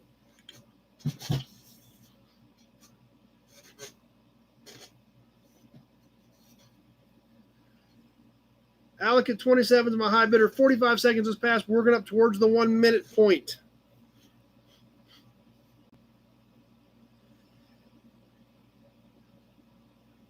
And just about there. 1 minute has now passed. I've got Alec at 27. I will try to go ahead and give you the 120, the 130, and then we'll count down from there. So Alec at 27. If Facebook would quit blocking Alec's bids, that would make my world a lot easier on me trying to keep track of things. Alec at 27. 1 minute, 20 seconds has passed.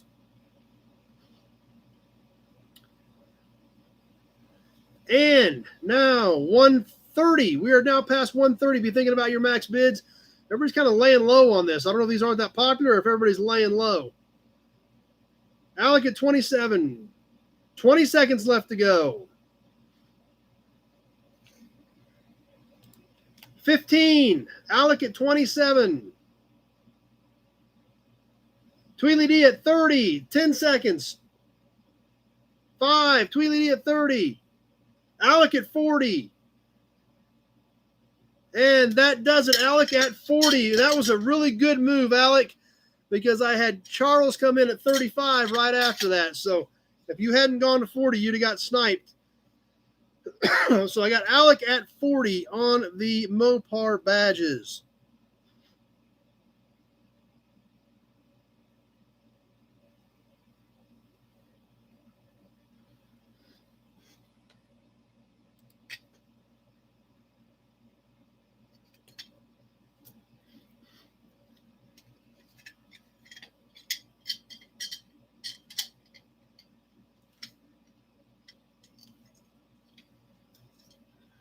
All right.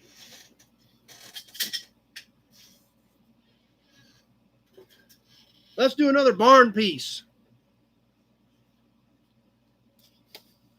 No Packard tonight, Sebastian. No Packard at all tonight. It's fresh out of the barn. I did wash this. I couldn't stand it not washing it. Because it looks pretty cool.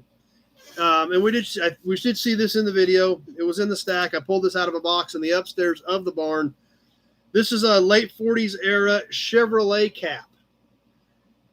We do some caps on there, as we all know. These are great wall hangers. This is scratched up, scuffed up. What's great about this cap as far as a wall hanger is it's been inside for so long that all these colors, it's chipped and scratched, but it's still there.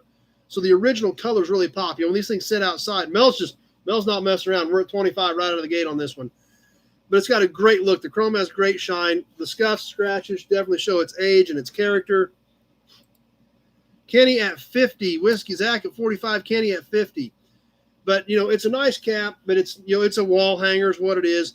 But it's so cool finding something with the original paint and really make it stand out. The back's pretty clean. Like I said, it's been in that barn forever. Overall diameter on this thing is about 9 3/4, just under 10 inches all the way across. Not the inside ring, but when you're sitting there looking at it on the wall, it's almost 10 inches.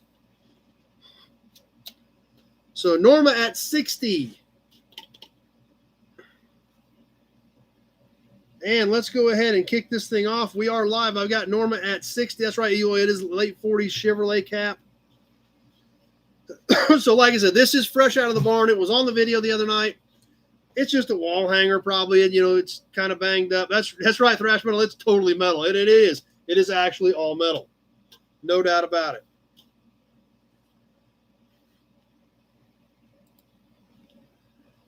So Norma at 60 on the Chevrolet cap. Better write it down.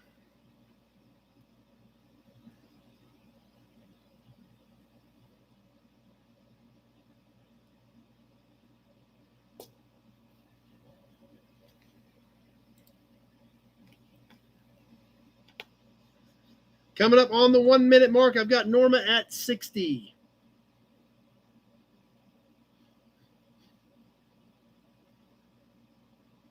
And 1 minute has now passed. I've got Norma at 60 on the Chevrolet cap.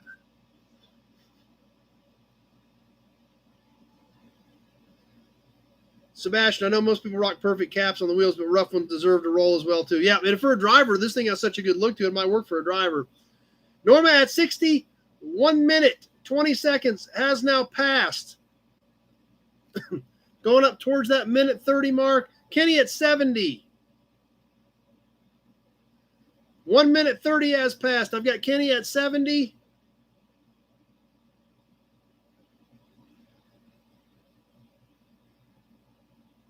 $20 seconds left. Kenny at 70. We're coming down to the wire on this one. 15 to go. I've got Kenny at 70. Zach at 71. 10 seconds to go. 5. Just about down to the wire. Kenny at 76, and that does it. Kenny at 76, right? Like 159.5. I mean, it was close. Talk about sneaking one in there. To Kenny Peterson. Write that one down.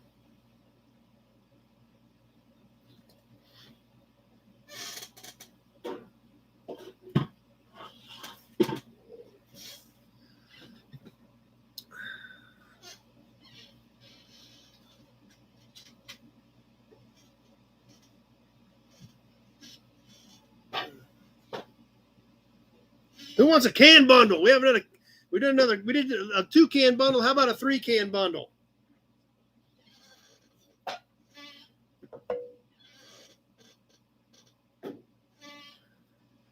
These are all composite cans. Who's thirsty? Tweet the D needs a can. Well, we got 3 of them on this bundle. These are probably all 80s cans.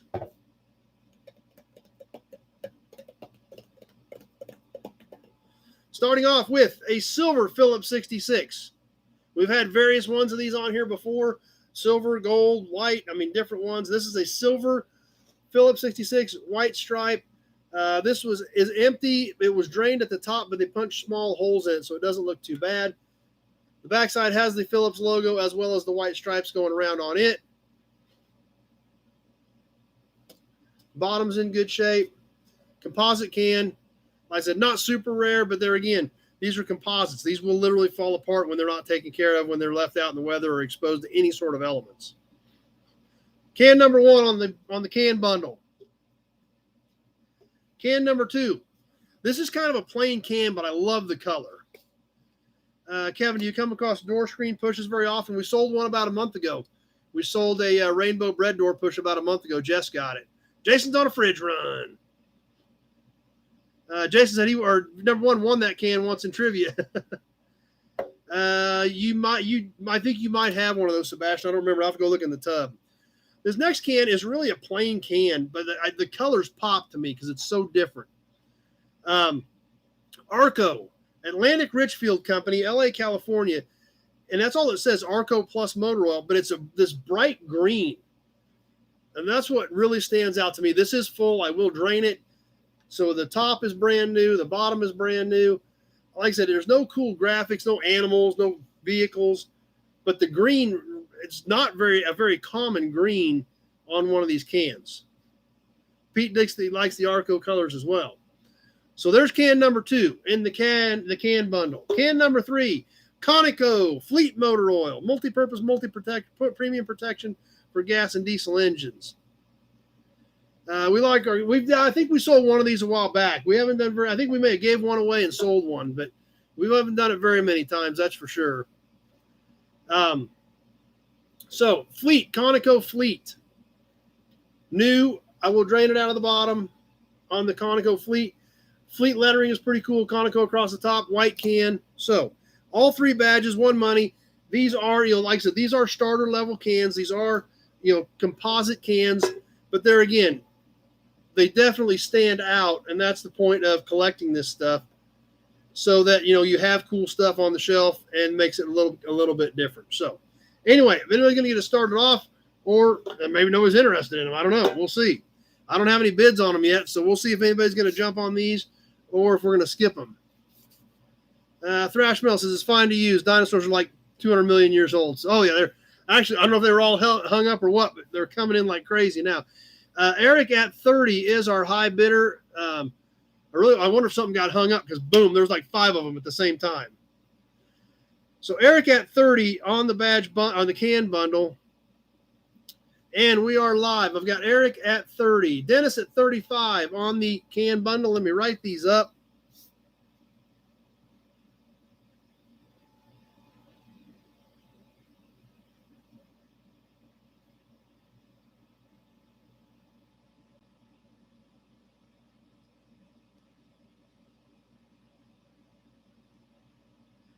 And we want to run up the 30-second point. Let's see. 30 seconds has passed. Working our way along here. I've got Dennis at 35. We've also got an Auburn badge right here. All 3, 1 money. Conoco Fleet 66.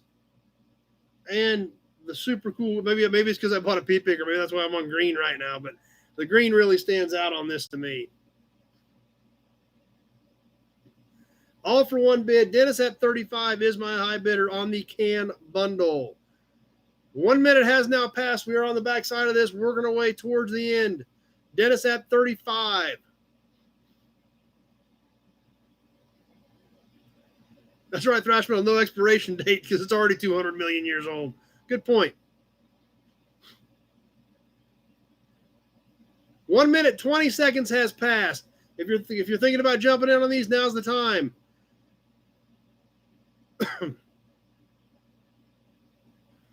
A minute 30 has passed. We are on the backside of this. Dennis Chapman is our high bidder at 35. Sebastian at 47. I've got 47 as we're winding down on this. I've got 20 seconds to go. Sebastian at 47. 15. 10. 5, Sebastian at 47. Just about ready to wrap this one up. And that will do it. Sebastian at 47.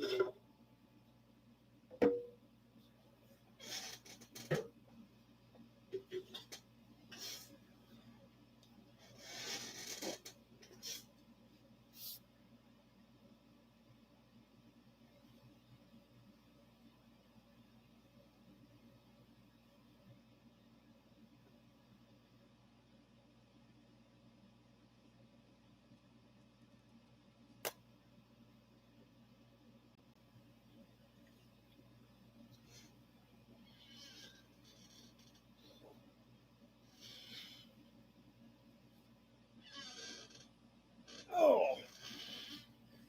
All right. How about another barn piece? Fresh out of the barn and ready to go. Let's do the other 7-Up crate. This is the white one. Fresh 7-Up. Has it on the ends. This one is in a little better shape. The metal straps are still intact. On all 4 corners of this one, actually. Fresh up, 7-Up. Even says it inside. Check that out. Holy cow. Let's see. Mel's a 50. Zach's at 75. Yeah, this is a cool piece. Wood's in good shape. Like I said, the other one was just a little bit rough around the edges. So this is a little bit cleaner, but still a cool piece. So Zach at 75 on the 7-Up crate. Let's go ahead and get this thing kicked off, and we are live. We're ticking along on the white 7-Up crate. 15 shipping again, just like the other one. And I'm going to fix it at 15. If it's more than that, that's, I'll make up the difference. That's right, Sebastian. It's right inside. It says it likes you right there. It likes you.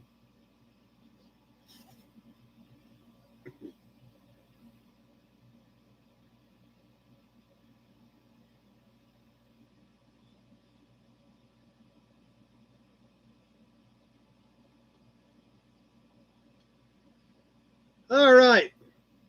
We're rolling along on the white 7-Up crate. Bottom intact.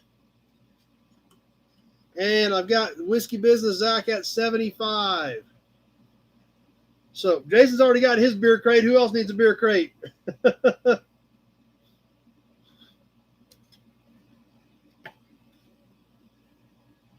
And 1 minute has now passed on the white 7-Up crate. This is a white background finish with red letters. Inside it's natural wood with red letters.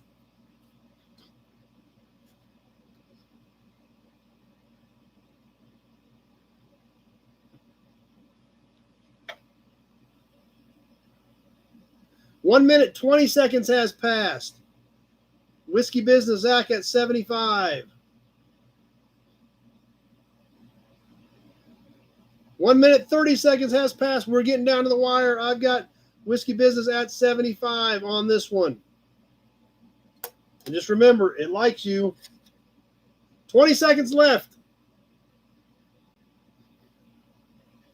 15. Zach may get this with one bid. 10.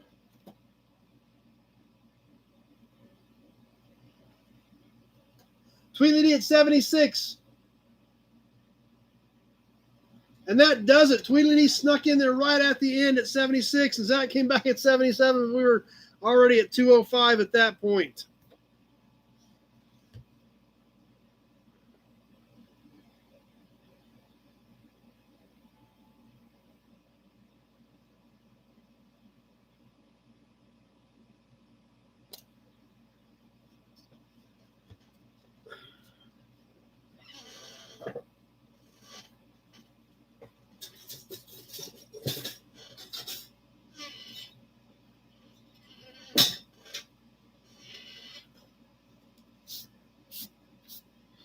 All right, we got Tweedledee noted down on that one.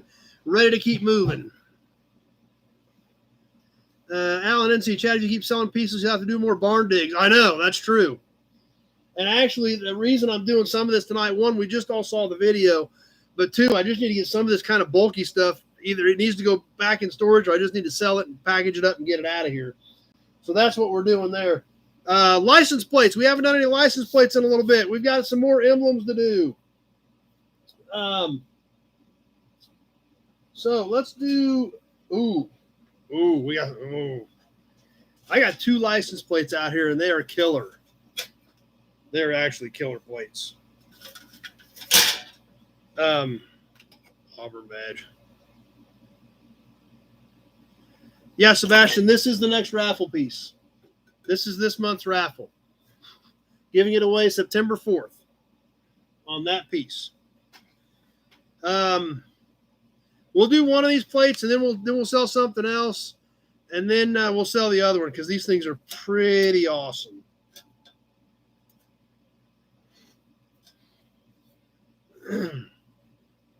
All right. Hudson badge.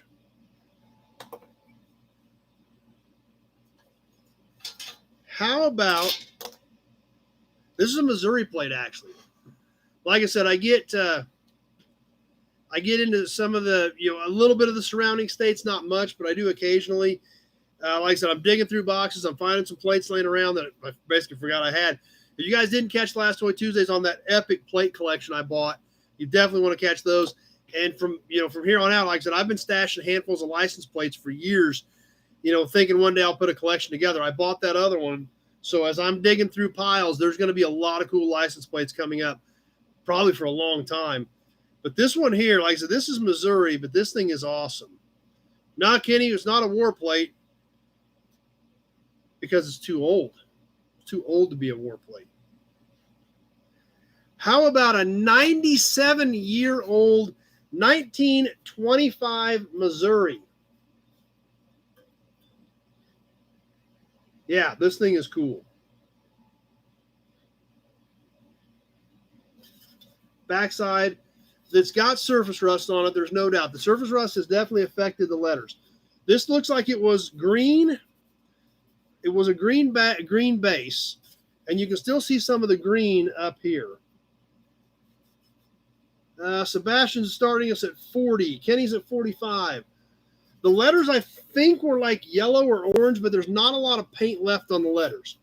Now, the surface rust has not like pitted it deep or rusted it out, but it did affect the paint. There's this right here is actually a hole. If you can see against something bright like the clock. This is a hole right here. It is still fairly flat. It's not really bent up. It's bent a little bit because all these old plates are bent up a little bit.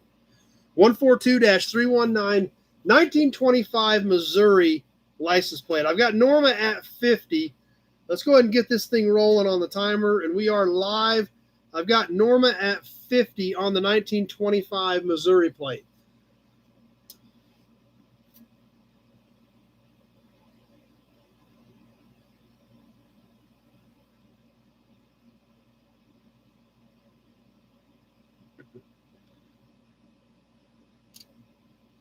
Where's my tape measure? Right, here we go.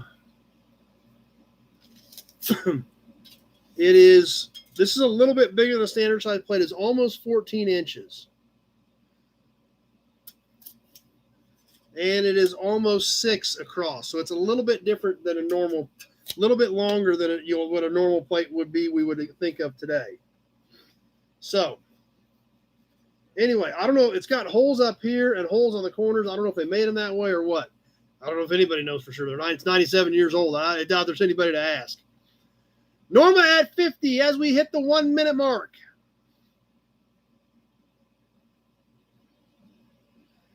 And we're taking along. Like I said, I will give you the 120 and the 130 now. I'm going to try to keep giving you the 120 as well, which is coming up here pretty quick. I've got Norma at 50 on the 1925 Missouri plate.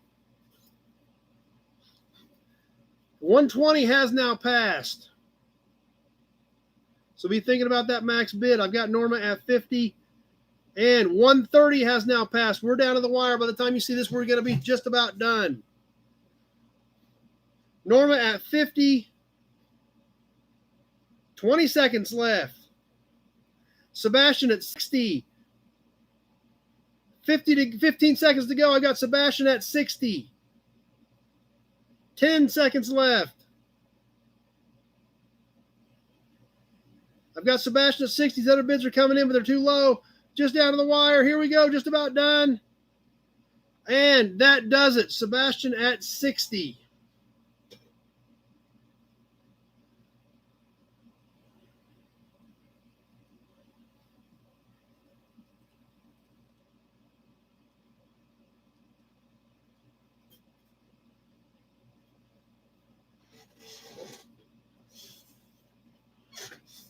Okay.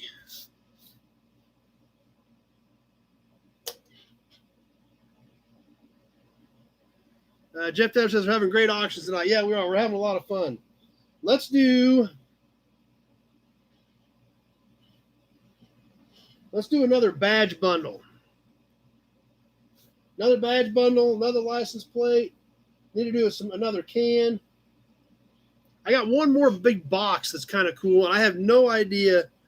In fact, let's do the badge bundle, and we're gonna do this other piece. I don't even know if there's gonna be even gonna be interest in this other piece, but we're gonna throw it up here because it came out of the barn and it's really cool. And I've got some other stuff like it, so I'm not really worried about it. Nope, no milk crates tonight, Tweedly D. Well, let's get this badge bundle. Let's do a Chevrolet badge bundle. These are always popular. So we're gonna start off with. It's a 3-piece badge bundle. Don't worry, Norman. We got another cool license plate coming up too. Chevrolet badge bundle. I've been throwing in some of these plastic ones with these just because they're good toolbox pieces. It's nice, flat, big blue bow tie. 4.5 inches long. So I've been throwing some of these in because I've got several of them. And they're still good toolbox pieces. The next Chevrolet piece is going to be a script badge. This is metal. Nice chrome, bright Chevrolet, mid-60s era, I would say. 8 3/4 inches long by about 1 1/4 inches tall. It is stud mount. It is pretty flat. It is all metal. It does have nice chrome. And the last piece, this is kind of a big piece. This is kind of why I want to sell them. I need to get this out of my box. It's taking up too much room. A 1960 Chevy grill ornament. That's right. It is all metal, thrash metal. So this is kind of like I said, it's a cool piece because it's like an in-your-face statement piece. But it's plugging up my badge box. So I need to sell it to one of you. These all pile in there real nice. This thing kind of takes up some real estate. Yeah, there we go, number one. That could be used as a door push, that's for sure. So this is a 6-cylinder 1960 Chevy grill badge. But you're right, that is a door push, or it's like an in-your-face piece type 2. Belt buckle, I don't think it'd be a very good belt buckle, Scott. That'd be a lot of belt buckle, man. It is about 14.5 in overall length. Just a tick under 14.5. It does have some depth to it.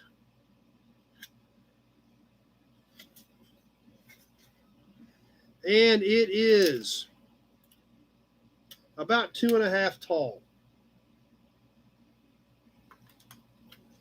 So anyway, there we go. Chevrolet badge bundle. A newer plastic and the 2 original. This is an aluminum housing with a plastic insert. It's got some fading to it, but it isn't broke out there again. You know, some of this original stuff looks cool because it is original. And the newer plastic bow tie that I'm just going to throw in with it. So anyway, don't have anybody live on these yet. That's kind of odd. Chevy badges are usually fairly popular. On all 3, 1 money, 1 bid. Zach, there's Zach. Zach's at 20. So there it is. All 3 pieces, 1 bid, the whole enchilada. Charles is at 25. Let's go ahead and kick this thing off and get it rolling. We are live on the timer. I've got Charles at 25 on the Chevy badge bundle.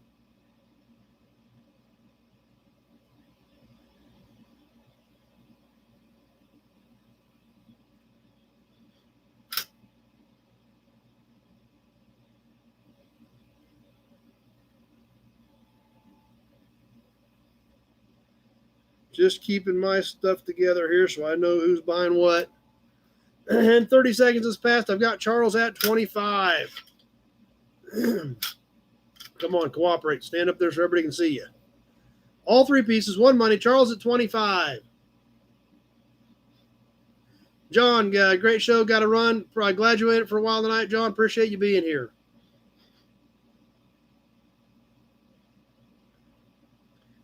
Coming up on the 1 minute mark, I've got Charles at 25. 1 minute has now passed.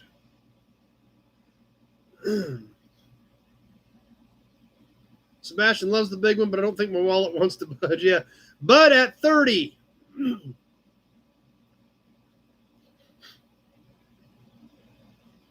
I've got Bud at 30, and we are at the 120 point. 120, so be thinking about those max bids, because once I announce 130, that means we're just about done on your end. And that is where we are at. 1 minute, 30 seconds has passed. Be thinking about your max bids on this one. I've got Bud at 30. Zach at 50. Whiskey Business at 50. 20 seconds left to go. I've got Whiskey at 50. 15 seconds. 10. Zach at 50 on all three pieces. One money. 5. Charles at 55. And that will do it. Charles at 55. That was like 201, Zach. I mean, literally like 201 was when I got your other bid.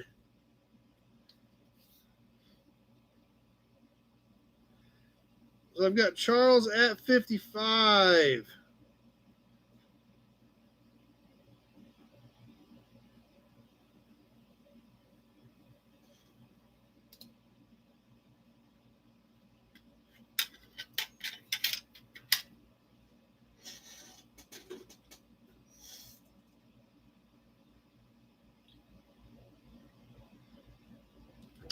Zach says his wallet's happy, but he really wanted them. Yeah. I mean, it was literally like, I mean, I seen it pop up as I was hitting up to hit stop, and it was 201 when I seen you hit. My phone's right here next to the screen. I seen your bid pop up as I reached up to hit it, and it was 201. So it was literally that close, but that's what happens sometimes. All right, I'm going to show you another piece fresh out of the barn. I have no idea if anybody's even interested in this. I've got a couple of pieces very similar to it. So I'm going to throw this up, and if there are no bids, I will throw it back down and we'll move to something else. But it is a cool piece. It is not car related, but it came out of the barn. It's in the video, and it's really, really cool. So if any of your wives are watching or anywhere near and they want to check this thing out, this is a kind of a home decor type piece, but it's cool. Like I said, if nobody's interested, I'll throw it back over there. It is kind of bulky, so we'll probably do the 15 to ship it, kind of like the Pepsi crates, or the 7-Up crates, excuse me. But it is cool. Oh. Jason's just been 20 already, right out of the gate. This is the National Biscuit Company box that I found in that barn. Zach says his girlfriend's passed out already. So like I said, it's like a cookie or a biscuit box. National Biscuit Company. It has a glass front. Mel's at 75, so apparently there is interest. This is a metal box. Thrash Metal even thinks it's cool. Inside, it's, of course, it had to keep biscuits, I think, so it is fairly clean inside. It is all metal all the way around.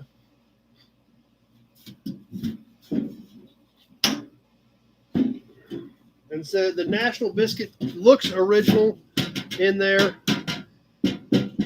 Mel says it held flour. Okay, that would make sense too. I made 15 Tweedledee on the shipping. Jason says, never mind then. Mel's ready to go on this one. So 15 shipping on the biscuit box. Mel says it held flour.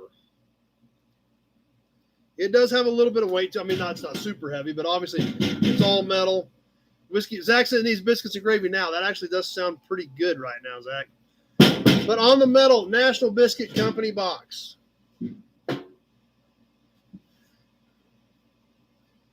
So I guess Mel's at 75. We've got 15 shipping on it. Let's go ahead and kick this thing off and let's roll with it. Mel at 75. on the National Biscuit. Like I said, I had no idea if there'd be any interest in these or not. I've got a couple of these boxes. They are super cool.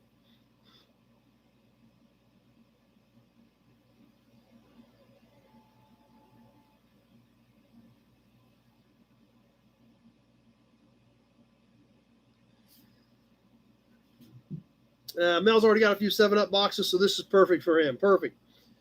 30 seconds has passed. This thing's getting heavy. So we got a minute and a half of holding this thing so you guys can see it and check it out. But it actually is getting kind of heavy. Maybe I'm bracing under my whole arm. Maybe that'll help. Glass is intact. National Biscuit Company looks cool. Mel at 75 is our high bid. Pete says, I think that's the original name of Nabisco. I think it is. It probably is. Yeah. And 1 minute has now passed. Be thinking about your maximum bid as we're wrapping this thing up. Mel at 75.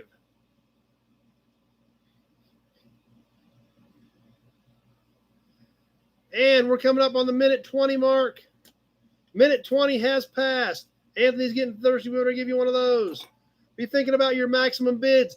Not a lot of action. I don't know if everybody's sitting on their fingers or if Mel's the only one interested in this. A minute 30 has passed. We're getting down to the end. Be thinking about your maximum bid. I mean, I don't know if everybody's sitting on their thumbs waiting or if Mel's the only player on this, but I've got him at 75 as of right now. 20 seconds to go. 15. We're getting down to the wire on this thing. 10. Jason's at 76. Zach's at 90. And that does it. Zach at 90. Jason and Zach were right there at the end. Zach came in with that $90 bid right there at the end.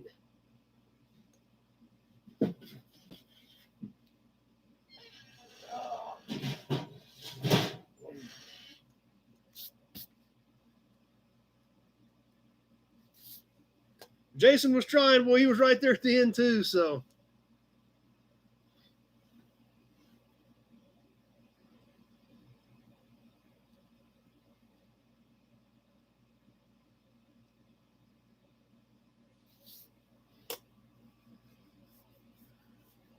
Mel says that is a rare piece. He's bummed. Nope, not Sebastian. We're gonna do a couple more auctions. We're just about done. We're gonna do this super cool one cool license plate, and what else should we do?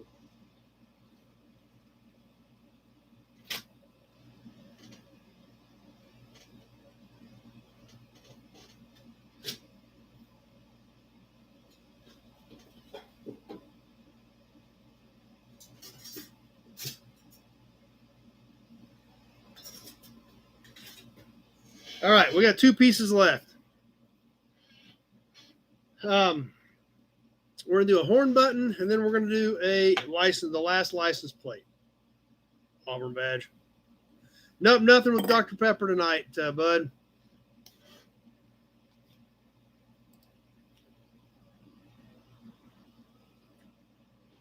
All right, we're gonna do a super cool horn button. I love this thing actually, but I'm gonna sell it to one of you. Fits in the palm of my hand. And I think you guys are going to dig it as well. Something a little bit different. Studebaker. Check that thing out. Is that thing not cool or what?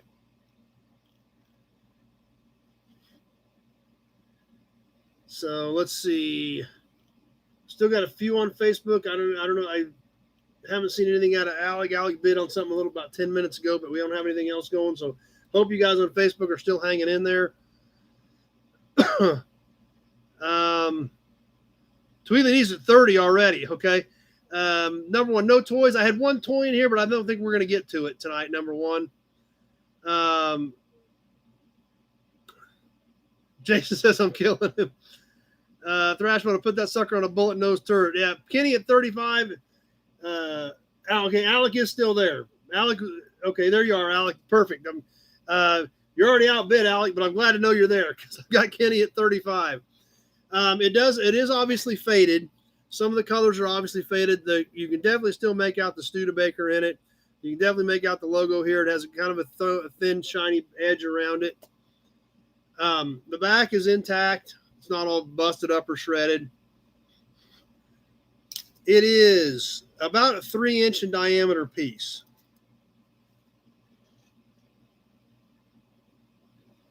Alex at 40 and Tweedledee is 45. Sebastian's metal or plastic. It is a combination. This is like a stainless steel front on a metal back. You can see where these little tabs are bent over that holds the metal, the stainless cap to the plastic backing. Kenny at 46.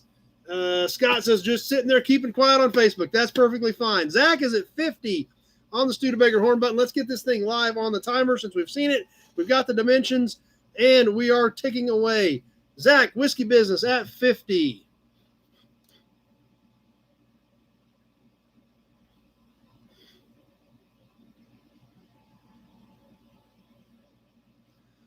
And we're ticking along here. Zach at 50, Whiskey Business. I'll try to hold this thing up there so you guys can kind of see, since it does have some fading in the coloring, you know, how you guys can kind of make out what, but it's like I said, it is a cool piece. I've got, Alec came in at 52. I already had Zach at 50 on YouTube, Alec, so.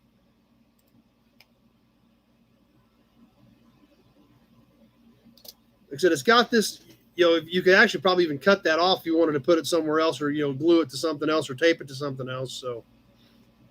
Tim, like me, quiet on YouTube, but like seeing the variety of things. Perfect. I'm glad some of you guys do. Alec, 51 is our high bidder as we come up on the 1 minute mark. 1 minute has passed. I've got Alec at 51 on the Studebaker. I think this is truck, actually. Of course, I think car maybe use the same thing. Oh, it's even got a crown on it. Look at the bottom at the crown. Alec at 51. 1 minute 20 has passed.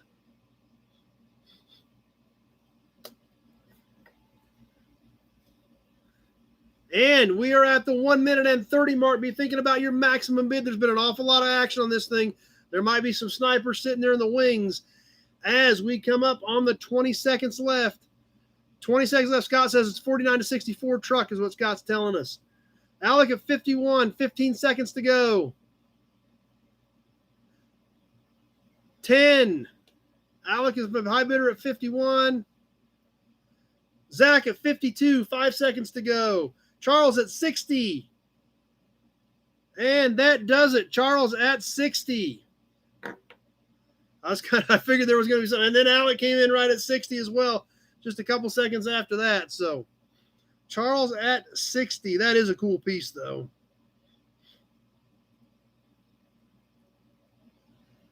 So awesome piece. Congratulations to Charles. Congratulations to all you guys. We had a ton of fun with this. Now, one more license plate, and then we're going to wrap this up and get into the magazine. This plate is so cool. So cool. So, if some of you haven't got anything yet tonight, maybe you saved up a little extra money for this thing. This plate is definitely one that I would absolutely not sell. Actually, I'm going to check my pictures. Before I show it to you, I'm going to check my pictures. I want to see what mine looks like before I sell you guys this one. I may have to find something different.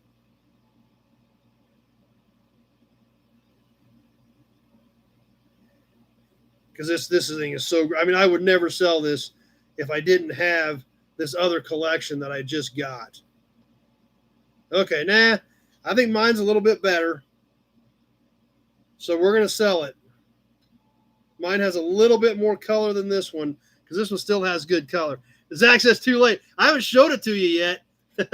It's out, but I haven't showed it to you. But now it's comparable, but mine has a little bit better color, I think. Ozark Fact said he'll flick his steak. Well, where's our steaks?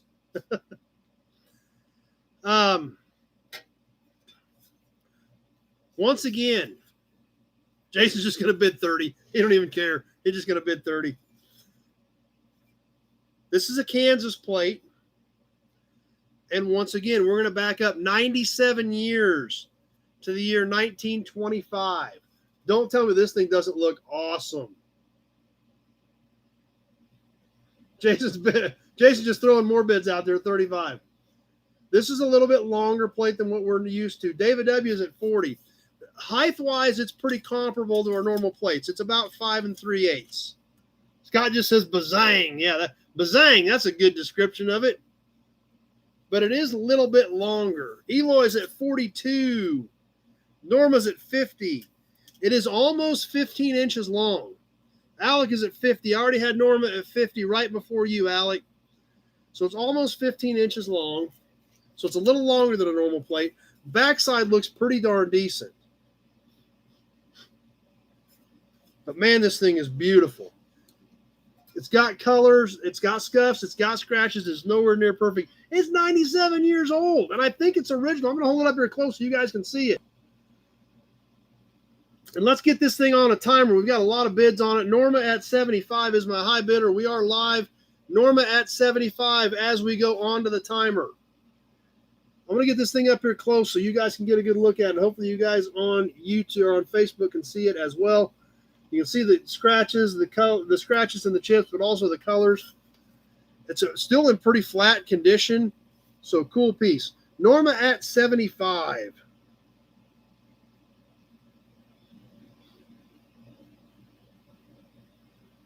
Eloy at 76. So this is a great piece. This one is something you might think about when I get to that minute 30 mark. You might be thinking about your max bid.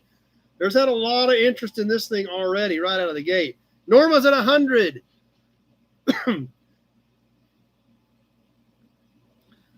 Thrash Metal, I sold my great grandpa's plates in 1988 for $20.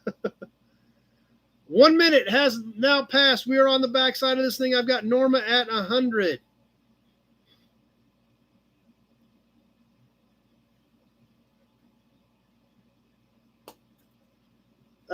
Alec came in at 90, but I already had Norma at 100 on the 1925 Kansas plate. 1 minute, 20 seconds has passed. This thing might get interesting. 1 minute, 30 seconds has passed.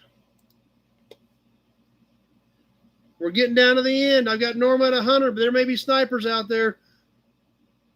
20 seconds left. 15.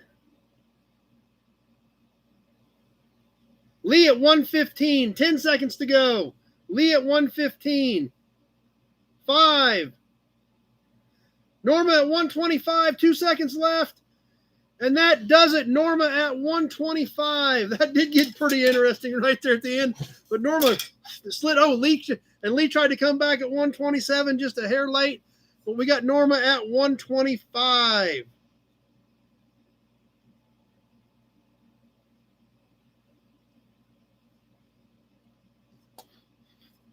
Awesome. Appreciate it.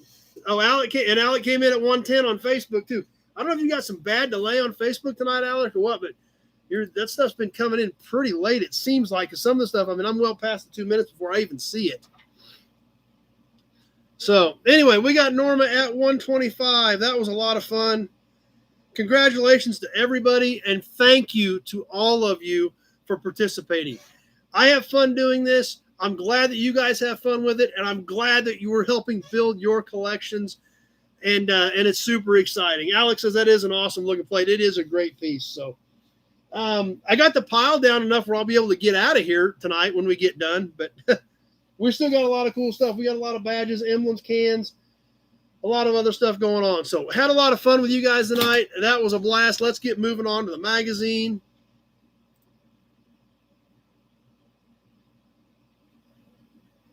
And to keep moving through tonight's chat. Awesome, awesome auction tonight. Tons of fun, and you guys make it a blast.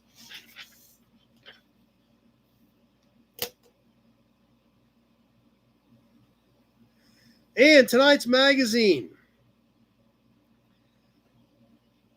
We're going to jump back into kind of an era that we've kind of been neglecting a little bit. Sebastian says, I just realized I missed the last plate. Old school, has anyone been blocked recently? No, everybody's paying, which is so awesome. That's what's so great about this group. Even, was it last week we had a new guy that got one on his first week, paid right away. That's right, Alec. You definitely helped, and I appreciate you being here. I think you got skunked tonight, didn't you, Alec? Holy cow, Alec! For as much business you did, Alec, I don't think you didn't get anything tonight. Wow, you worked pretty hard tonight to not come out with anything. But that happens, I know, and I appreciate all of you being here, even the ones that, when you don't get anything. I appreciate everybody, participating, playing along, following through, and making this so much fun. That's what it is. Amy says, love watching the auction. We're penny pinching right now. That's right. They got that Studebaker project going, so they got to be keeping the money for the Studebaker. But anyway, help with the pea picker purchase for me. But man, I can't wait to show you guys the pea picker. I hope you guys are as excited about it as I am. I'm pretty geeked about the pea picker. But when I was working on a magazine last night, I was like, man, there's kind of a window we haven't done a lot of. So I went kind of to that era of real late 50s, real early 60s, 59 to 61, right in that area. We do some 62, 63, 64 stuff. We've done some mid to late 50s stuff. And here's what I came up with. Car and Driver from December of 1961. Car and Driver, formerly Sports Car Illustrated. Now, we have looked at some Sports Car Illustrated. Okay, you did get the Mopars, Alec. That's right, perfect. I'm glad you got something. I just missed that. Awesome. I'm glad you got something. Kevin just says, I want to see the bicycle now. But I'll get a full video out on it. And, here hopefully soon. I'll try to get it a shot so we can get it up this week and check it out because it's, man, I'm geeked about it. I really am geeked about it. It was something that we've been after for a really long time. And, so I'm pretty excited. Okay, let's see what's holy cow. We got lots of things popping up here comment wise. We need to get rolling in the magazine. Let me get caught back up here. But Car and Driver, formerly Sports Car Illustrated. Now, we've done Sports Car Illustrated in the past once or twice. They're kind of a different magazine for me, some stuff I'm not as familiar with. But that's what's great because we're not all into the same stuff. So Car and Driver, formerly Sports Car Illustrated, we're going to dive into this thing and see what they had going on in December of 1961 with a cover price of 50 cents. Now, on the cover was something very interesting, and we're going to talk about this when we get into it. The ultimate gift, the $16,000 racing car transporter. Yep, check that thing out. Got a car on the back, and pretty unique. We'll get into this here in a little bit, and when we get to that part, and talk about it a little bit. We'll get into this thing and get into some of these articles and check it out.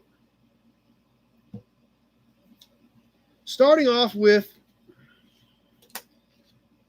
a very interesting article that was a pretty big deal, and that is a pretty cool transport. That's right, David W. That thing is still around. It actually is. I had to Google it and look it up. And we'll get to that here shortly. But the first article we're going to talk about, very interesting for December 1961, if you're in the sports car world. XKE versus Corvette. Jaguar XKE versus 1962 Corvette. So, lots of cool stuff in there. And like I said, probably two of the most sought after and desirable sports cars at that point in time. And that's what they were talking about. And well, to kind of get it into a nutshell, here's what they did. I'm going to read the nutshell stuff because obviously there's no way to get into all this because they broke it down and did a full synopsis of both cars. Check out these pictures of the XKEs. I mean, beautiful cars, beautiful designs. Actually, both of them were, the Corvette and the XKE. Both, for that time period, there was nothing else like them. The XKE were awesome. Tim, that's his favorite year of Corvette. And it even shows, check out the hood on the XKE.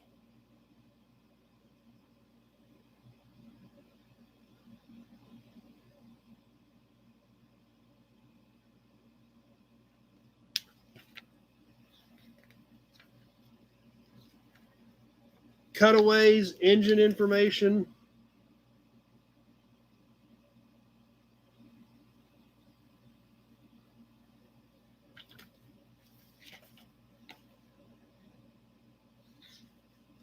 And then the same thing with the Corvette. The Corvette was a Fuelie. Like I said, we could spend the rest of the night on this one article. So I hate to shortchange you guys, and I want to show you the pictures at least because they're so cool. And then the same thing with the Corvette. It had a lot of the specs and everything on it as well.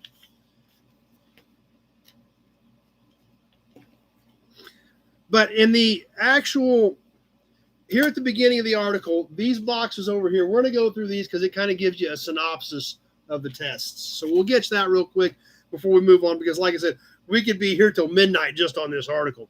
Power. Both cars develop peak torque at 4,000 RPM. The Jaguar, 260 pound-feet, the Corvette, 352. For peak power, the Corvette revs higher to 6,000 instead of 5,500 and also records a higher corrected piston speed.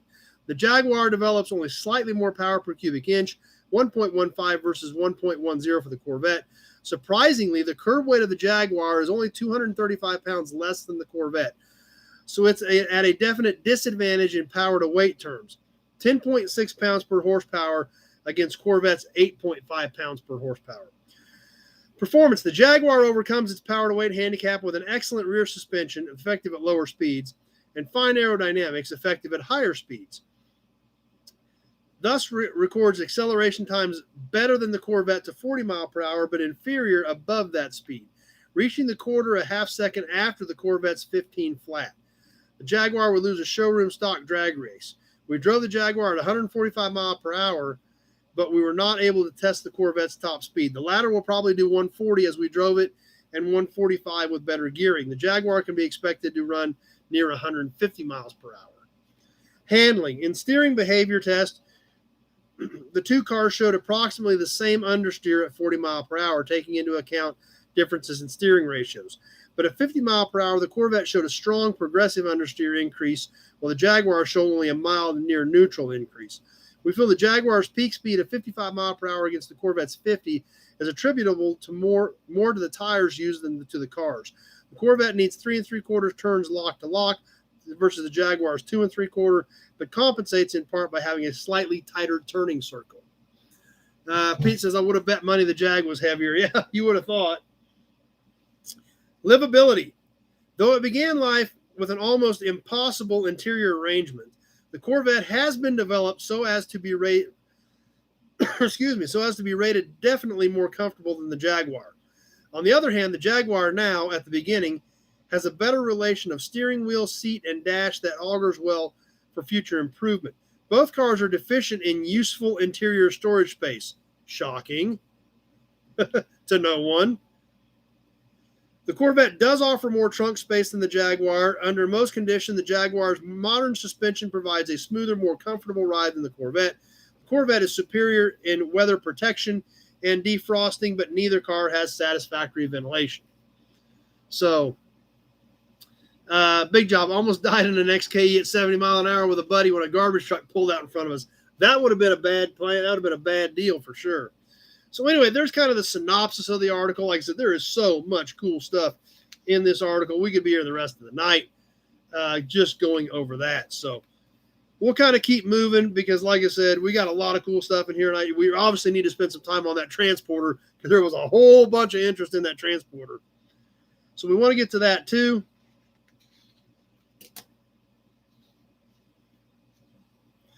Another cool article, and we'll spend a little bit of time on this, but not a ton.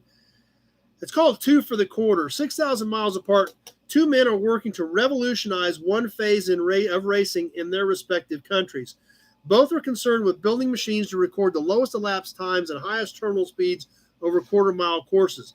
Dennis May relates Sidney Allard's efforts to transplant the American dragster to English soil, while Griff Borgeson details the exciting plans of Californian Jocko Johnson to produce a new species at home. So, this is kind of interesting. Like I said, this is another article we could dive head first into.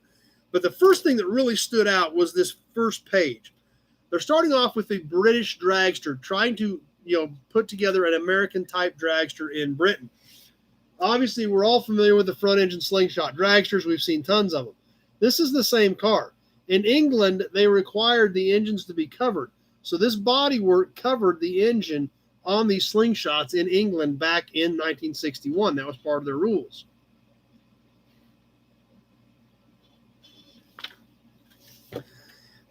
And obviously something else we wanted to notice here real quick, it is still Chrysler powered, obviously. Superchargers down here in front, Chrysler powered. Probably due to the bodywork that had to cover it, they put the supercharger down in front. Build this, no fun if it's covered. But actually, the Jocko Johnson car, I don't know, I'm sure that rings a bell with some of you. And here it actually has a cutaway of both cars. We'll show you the Jocko car because once you see it, then you'll know what we're talking about. And this car actually is in the Don Garlits Museum. That's where I saw it. This was when Jocko Johnson tried to build a full aerodynamic body for a dragster. Who remembers this? I'm positive this is at the Don Garlits Museum. So this was the Jocko Johnson version of the race car with a full body for aerodynamics. Then what's cool is when we flip back a page to the middle here, it actually has a cutaway of both of these. And these were, had to be hand drawn. This was prior to the days of CGI doing these things. We're going to check this out. I'm going to hold these up for a few seconds so you guys can really dig into this and get a good look at this.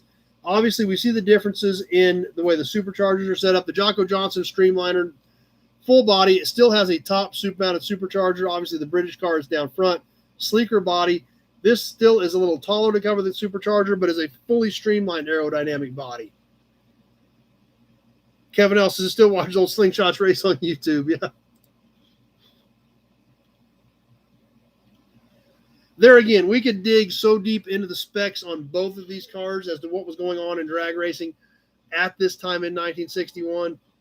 But it'd be kind of like the Corvette XKE article. We wouldn't see anything else. We wouldn't get anything else done because we'd be so deep into this thing. But that's part of the fun that we have and the part of the reason we do it too. Something a little bit different. I'm going to mix this in, and there again, this is a little out of my wheelhouse, but we are in Car and Driver, formerly Sports Car Illustrated. So I want to throw this in because some of you guys may dig it. The Porsche Carrera 2, the hottest car Porsche has ever offered to the sports car public, provides riding comfort and speed for fast travelers. Now, I don't know anything about these, but I'm going to show it to you. We're going to check out the pictures. We'll talk a little bit about the specs. Engine displacement was 120 cubic inches in this 1961 Porsche, or maybe 62. 61 and 62 models are both featured in this. So primarily this is the 62 model Porsche that they are talking about with the 120 cubic inch 4-cylinder. Now remember, these were obviously sports cars meant to handle. Quarter mile time was only 16.3 with a 120 cubic inch 4-cylinder. That's kind of somewhat understandable. 130 brake horsepower. But we'll check out some of the pictures of this little Porsche. Like I said, even though it's kind of out of my wheelhouse, some of you guys may dig it. And that's the point of doing these magazines. It's not all about what I like or what all of you like. It's about what any of us may like. So we're going to check out a few little cool Porsches, the Porsche Carrera 2, in this issue of Car and Driver for December of 1961.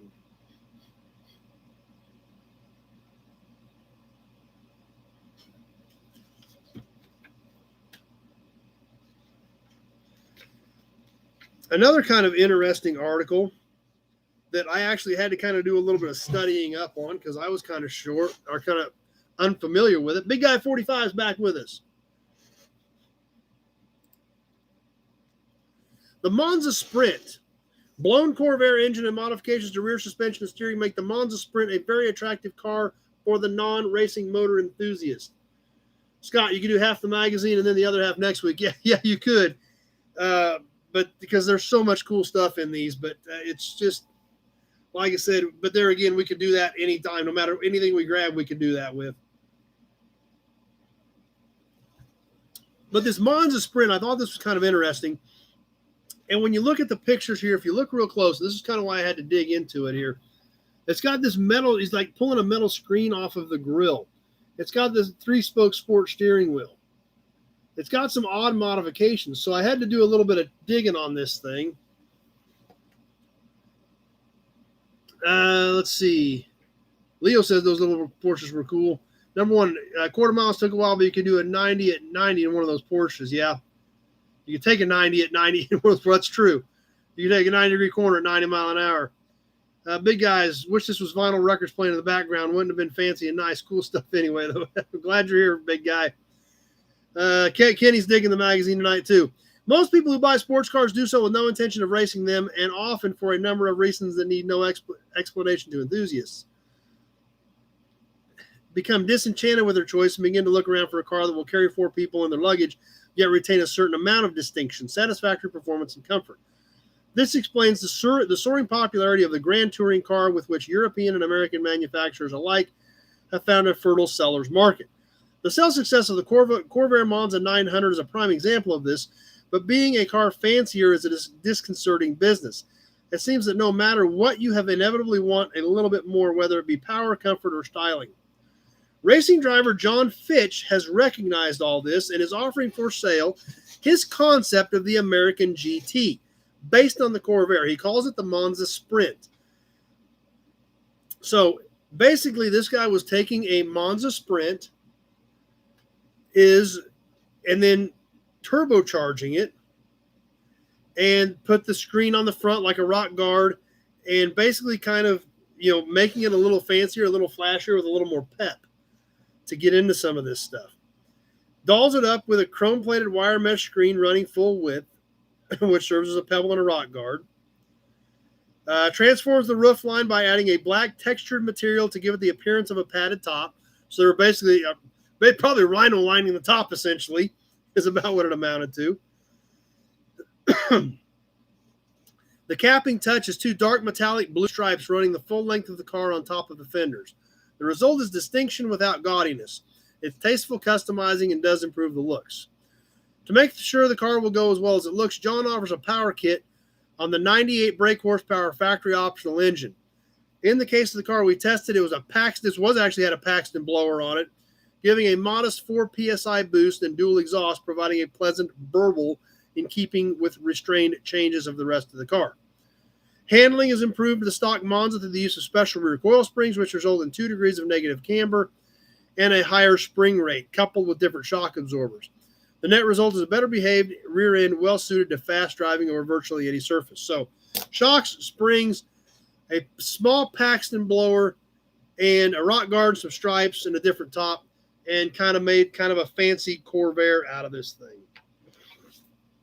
So there you can kind of see, when we hold it up, we can see where it's got a darker colored top. We can see where it's got the racing stripes on it. And it was just, this guy's dream, making the Corvair a little more desirable, a little more peppy. Ozark Fox's old girlfriend drove a Corvair. But there again, something I've never heard of, the Monza Sprint that this guy who was a race car driver decided to modify and try to sell. And guys did that and actually made it in magazines with their concepts. Did they sell any? I have no idea. I've never seen one, so probably not a ton of them.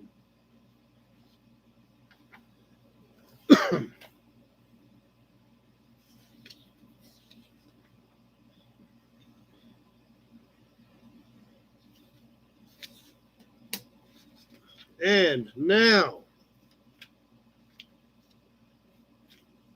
let's get to the cover shot of the Transporter.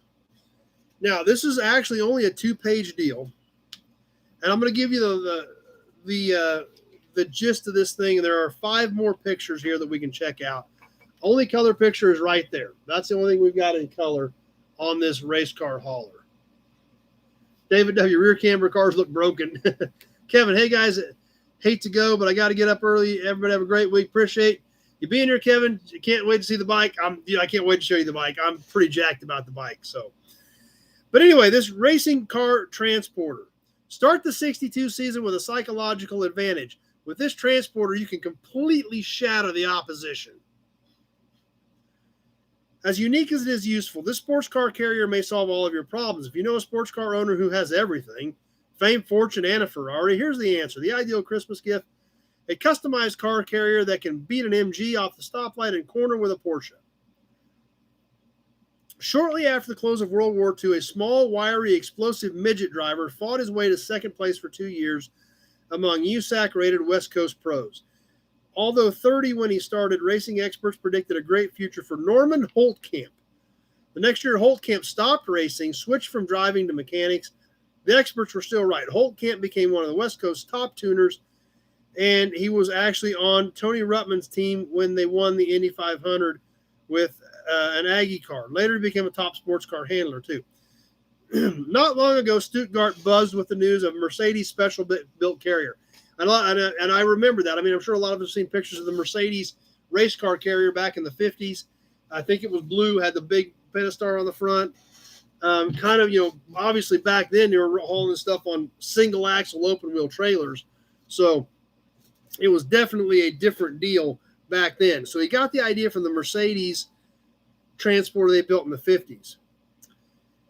So the news brought alive an idea in Holtkamp.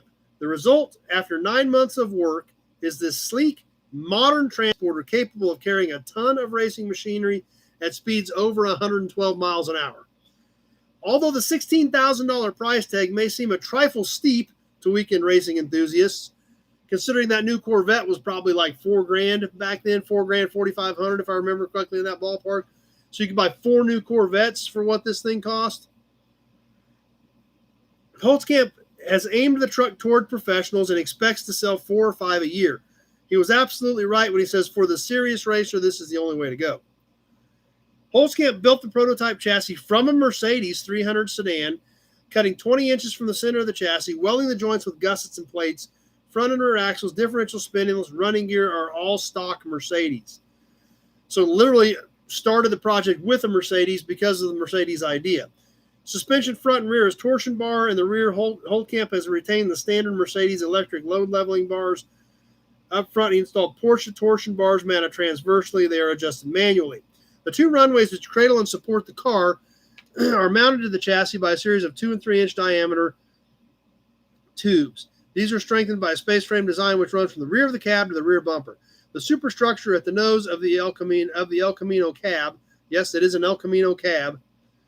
So this is 61, so it obviously had to be a 59 or 60 El Camino, and you'll be able to see that very clearly when we look at the picture.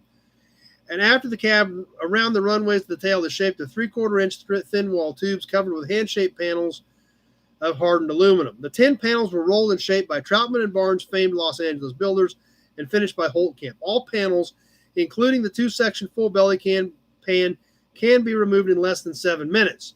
So we got a Mercedes underpinning, we've got a custom body, and we've got an El Camino cab. So what powered this beast to where it could run 112 mile an hour down the road with a race car on the back was an engine from a 1957 Corvette, which would have been a 283, but this was been punched out to a 300-inch unit capable of more than 300 horsepower, modified by Pee Wee Gallant. It is mounted ahead of the runways behind the cab. The Corvette mill is coupled to the Mercedes rear end by a special drive line. The front section of the line is pure Chevrolet. The rear section is stock Mercedes. A 3-speed Corvette transmission was fitted to the engine, coupled to a 69 Chevrolet truck clutch, or 60, excuse me, a 1960 Chevrolet truck clutch. Hydraulic clutch, shifting linkage is made up of flexing cable and Heim fittings, mounted inside copper tubing for greater rigidity. So, that's right. You can see your car go to the races. That's for sure, David. Fuel capacity of the carrier is 48 gallons, enough for a several hundred-mile run. The fuel is carried in 2 outboard tanks just after the rear wheels.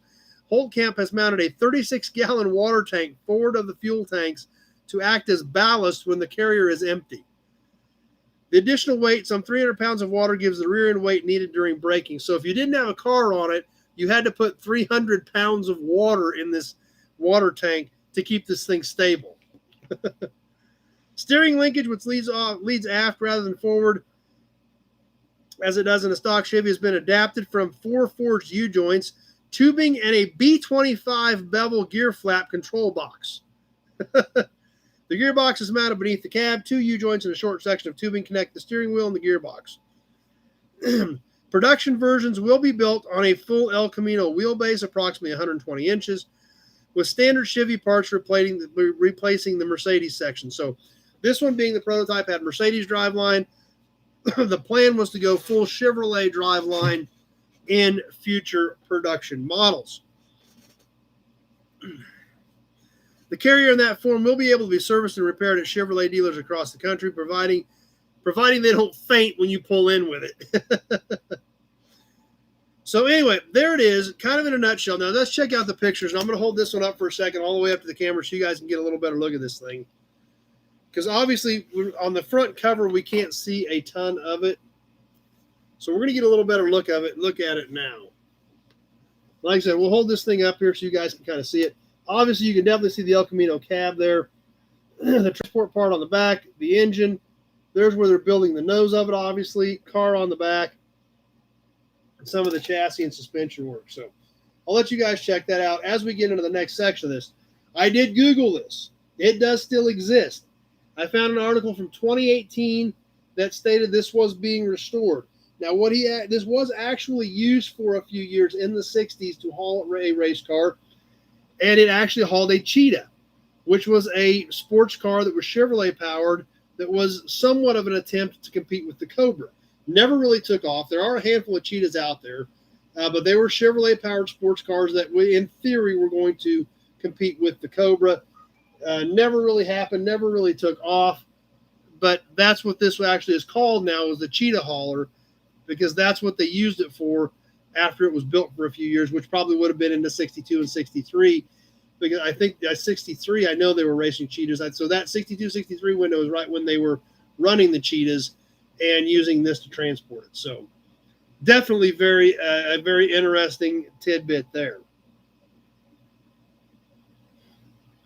Now, production, that's it. They never did go into production. That's it. That's the one they built. That's the one that exists. And there were never, from what I could find, ever any production units ever built. Just this one prototype. Pete, man, that is a lot of car in front of the wheels. That's for sure. That's why you had to have 300 pounds of water in your water tank if you didn't have a car on the back. Literally. That's what the water tank was for ballast.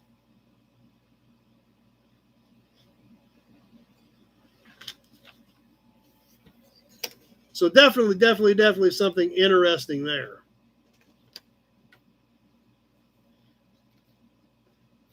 One more article that we're going to look at, and then we're going to get into ads. And we've also got classifieds tonight. You'll want to stay tuned for that. Classifieds are always super cool. Not a ton in this article, but there is a couple of cool pictures that I want to look at and share with you guys. And actually, considering what it is, they didn't have much coverage. But it was Bonneville from 61. Just a few pictures. One Streamliner, the Summers Brothers Streamliner, an Aston, a Porsche, and a Volkswagen. So Bonneville 61, like I said, not much meat. For as big a deal as Bonneville was, not much meat to this article. We'll definitely want to check it out. Kenny says it's cool history. It is cool history, and that's why we do this. We all learn. We're all looking back with 20/20 hindsight, checking out what's going on. David W. says it was a cool rig. So like I said, for as big a deal as Bonneville was, they really didn't have much coverage on it, but a couple cool cars. Definitely want to share the pictures with you. As we get ready to get into ads. First ad on the inside, first page, take an action ride in America's new action car, the Lark Daytona. Yes, the Studebaker Lark Daytona. All kinds of action shots there of the Lark Daytona. Had it look like it was on a film reel or something. Ozark Fox, I think I saw a video on them going to restore that hauler. That article I found was from 2018, so I would assume there's probably something out there on a video on that hauler. But there again, who would think Studebaker would be advertising in a sports car magazine? But the Lark Daytona was kind of a sporty little car.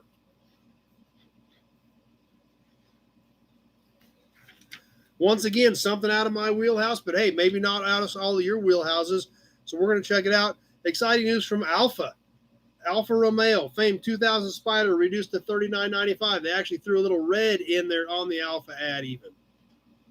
So had a little bit of color in the Alfa ad.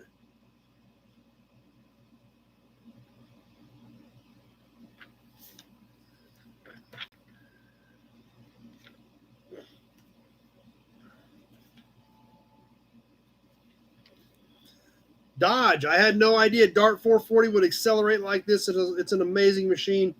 The 1962 Dodge Dart in an action shot. That's, again, all black and white. Can't hardly tell the ads from the magazine articles because they're all black and white, but that's what they are.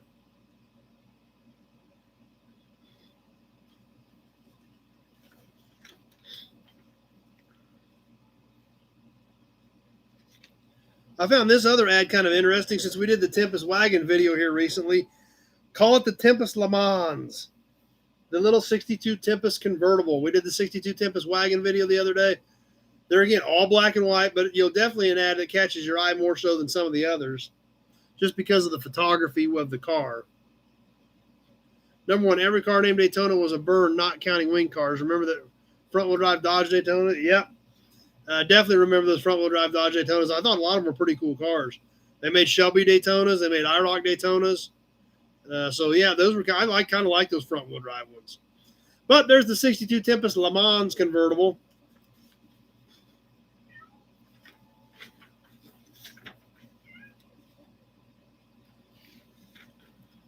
Here's another cool ad, 2-page even. Kenny, Alfa Romeo, now available in red. I think, LOL, I think most of them were red. I think you're right, Kenny. I think most of them were red. 2-page ad for Champion spark plugs, and this is a really great ad with some super cool action shots, including a 61 Bel Air bubble top at Pikes Peak, NASCAR, all kinds of cool stuff in the Champion spark plug ad. A lot to take in there.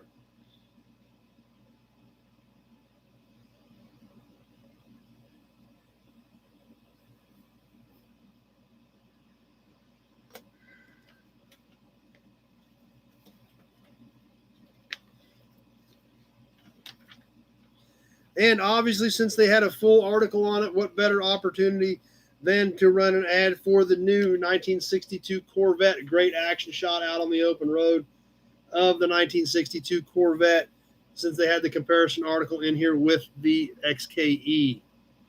That's right, David W409 Bubble Top. Big Job likes Bubble Top. Mail Doug the Champion ad. Yeah, number one. Since the Daytona had such a cool name, it should have at least been a rear-wheel drive V8. Thrash Metal, the Tempest Le Mans is featured in the movie My Cousin Vinny. That's right. That's exactly right.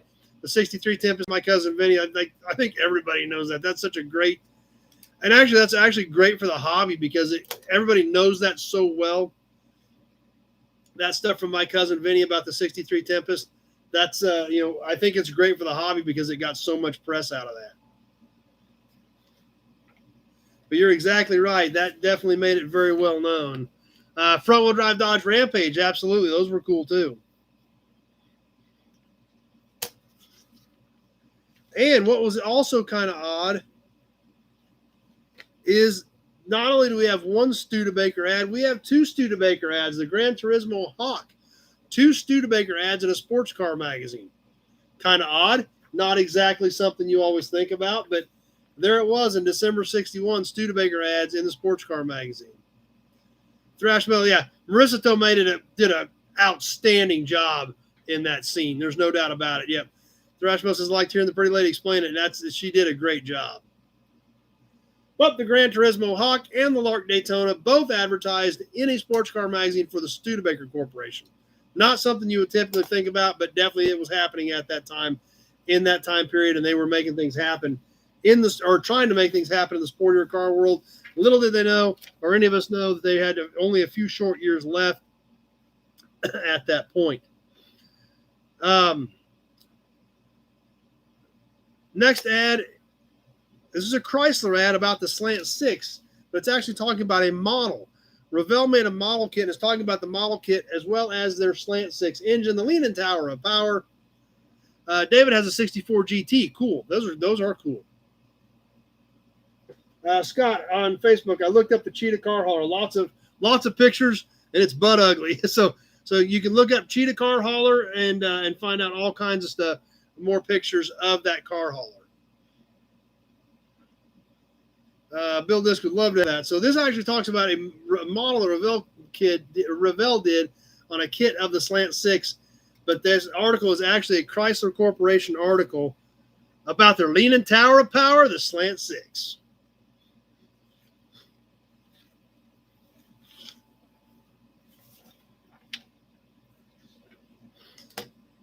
Another ad, and once again, another one kind of out of my wheelhouse, but that's part of why we do this, so we all learn. Number one, Magnante found an aluminum slant on his channel today. A Porsche ad, this continuing search for perfection. on the Porsche ad. There again, this was a sports car magazine. That's where they were advertising. Pete, wasn't the Cheetah the precursor to the Camaro? Cheetah was actually a name. Actually, I think it was the code name for the Camaro project. But the actual Cheetah race car was, I think it was even a fiberglass body. And it was hopefully, Chevy got behind it running Chevy Power, and hopefully going to be something to compete with the Cobra, but the program never really got off the ground. There's a few of them out there, but they're not extremely common. But I do believe that when the Camaro was in development, its code name was Cheetah, or that was one of the name possibilities. I don't remember which, but I think it was the code name was Cheetah, and it possibly was considered for the name. Big job, Dodge Dart with the old slant six, the old grocery getters. Yep, that's true. That's right. Number one, Cheetah was the Cobra competitor. That's for sure. So, but there again, we're in what was formerly Sports Car Digest. So there's Porsche ads, Alpha ads, not stuff we typically look at. Still an important part of our car history, and I want to share it with everybody because this isn't all about my taste. It's about all of our tastes, and it's about all of us learning stuff.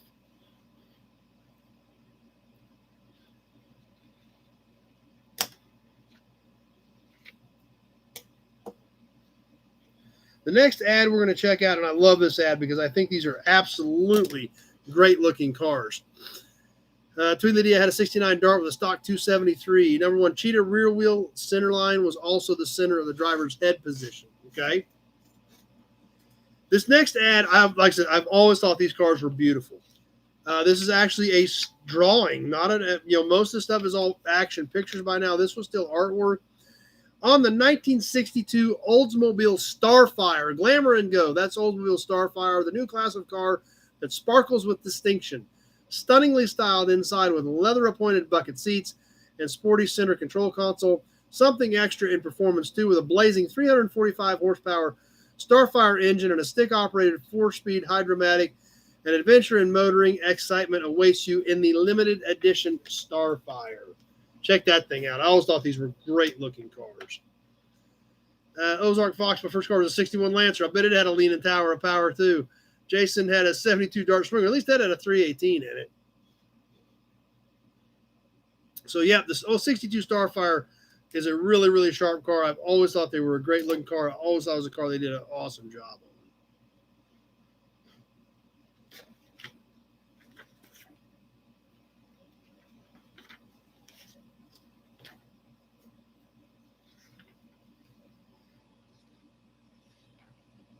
Next ad we're going to check out.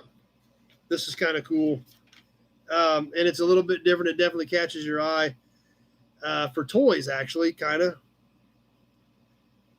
Polk's Pioneers in Table Racing. Yes, slot cars. And it's a side-mounted, side-printed ad, so it definitely caught your eye on getting your own slot car track. Pretty big deal back then.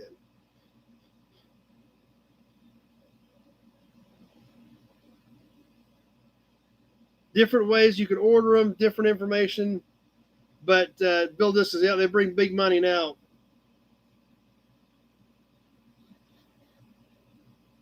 So I thought that was a pretty cool ad as well. One more ad, and then we're going to get to the classifieds. Classifieds are always interesting when we look back in time and kind of kick ourselves about what we could have done if we had been around and had the money to do it. But the last ad we're going to check out is on the back cover. Big Job feels like tea and crumpets after all these European cars tonight. Well, we're going to bring you one more. Obviously, we saw the ad for the Corvette. We saw the article on the Corvette and the XKE. Jaguar went ahead and took the entire back cover in color with both the coupe and the roadster version of the XKE, and a beautiful, beautiful ad for the Jaguar XKEs.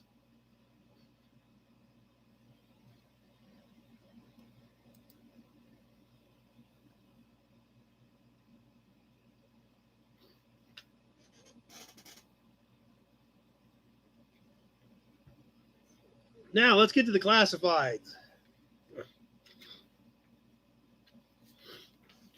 In the classified section, in Sports Car Marketplace, what's available in December of 1961? Here they were, just a couple pages. Pete says, well played, Jaguar. That's true. They did a heck of a job with that ad. So just your basic black and white print ads, not a lot of pictures. But we're going to check out a couple of these. Starting off with, of course, we are always interested to look at a Ferrari back in this era. You can pick up a 1960 Ferrari coupe, better than new, absolutely without fault, rapid road card, hustle around town, has been used daily in work, $7,500. So what's a 60 Ferrari coupe worth today? Well, I did a little bit of looking. There was one that just sold recently on Bring a Trailer for a little more than $7,500. That's right, Kenny. Call now. Don't delay. Actually, you couldn't call. These don't have phone numbers. A few of them do, but most of these you actually had to write. Some of these have phone numbers, but these actually had to write. The 1960 Ferrari, you had to write to Dr. Baxter in Fremont, Ohio. If you were, you guys are getting thirsty. Just Big Job says, I'm in the magazine. We better be giving you some of these. I got too deep into the magazine. Sorry about that, guys. I'm trying to concentrate. I'm trying to do a good job, and I'm running you all dry. Sorry about that. But the 1960 Ferrari coupe that recently sold on Bring a Trailer did $491,000. So, of course, the $7,500 in that day was, a Corvette and a half. So that was still a lot of money back in the day for sure.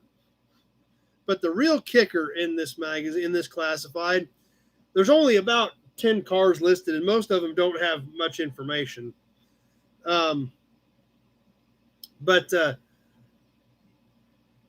There were actually this other ad was kind of interesting, and I didn't really find much on this.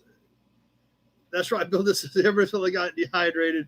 Big Job. It felt like Dean Martin on the wagon. I'll put him up here where I can see him a little better. Jaguar SS100 2.5 liter restored to perfection at considerable cost by British director. In Concord condition and probably the finest in this country. Top speed of 100 miles per hour coupled with fantastic acceleration. Price $2,040. Shipping to New York included from England. Jason says, sorry you gave up and just kept going without the badge. $2,040 for a Concord restored Jaguar shipped to the States from England. That's right, pieces I'll take two for sure. I'll kind of try to keep working these in. Sorry. Well, let's get caught up. Let's get caught up. But here's the kicker. Don't know much about these. I learned a little bit last night when I was working on this. The 1939 Alfa Romeo supercharged 2.9 liter Roadster. Grand Prix engine, magnificent touring body, absolutely mint condition. One of the most outstanding classics in the United States. Frank, Studebaker got a motor of 289 with a supercharger, put out 289 horse. Yeah, I remember that Studebaker had a 289 horse, 289. I do remember that as well. Frank, appreciate throwing that out. Jason says he's self-motivated. That's right. Scott says he was vapor locking. Kenny said he was dying waiting on the Hudson. Tim, $2,040 shipped. Did they take a card? Yeah. Well, this isn't even the kicker. This last car that we're going to talk about is the kicker. One of the most outstanding classics in the United States is 1939 Alfa Romeo Roadster with a supercharged 2.9 liter Grand Prix engine in New York. It was in New York. It was asking price was $6,900. Okay. So I don't know what the heck this 39 Alfa Roadster is. I don't know what the supercharged 2.9 liter Grand Prix engine is. I don't know nothing about Alfas. It's out of my wheelhouse. The only thing I know about in Italian is Ferrari, and I don't know a ton about Ferrari. I know way more about Ferrari than anything else, but I'm still not an expert in Ferrari, so I know nothing about a 39 Alfa. However, apparently they only built 32 of these 2.9 supercharged Alfas. And of those 32, only 12 of them were Roadsters. So, pretty special car. It was $6,900 in 1961. Now, obviously, that's like a Corvette and a half. I mean, so that was a lot of money. However, the last result I could find for one was in 2016, where one brought $19.8 million. So, that would add some decent appreciation on that one. And actually, it does not say what color, but Kenny says available in red, or like Jason says, or red. Probably was red, who knows. But $19.8 million for one in 2016 versus $6,900 in 1961.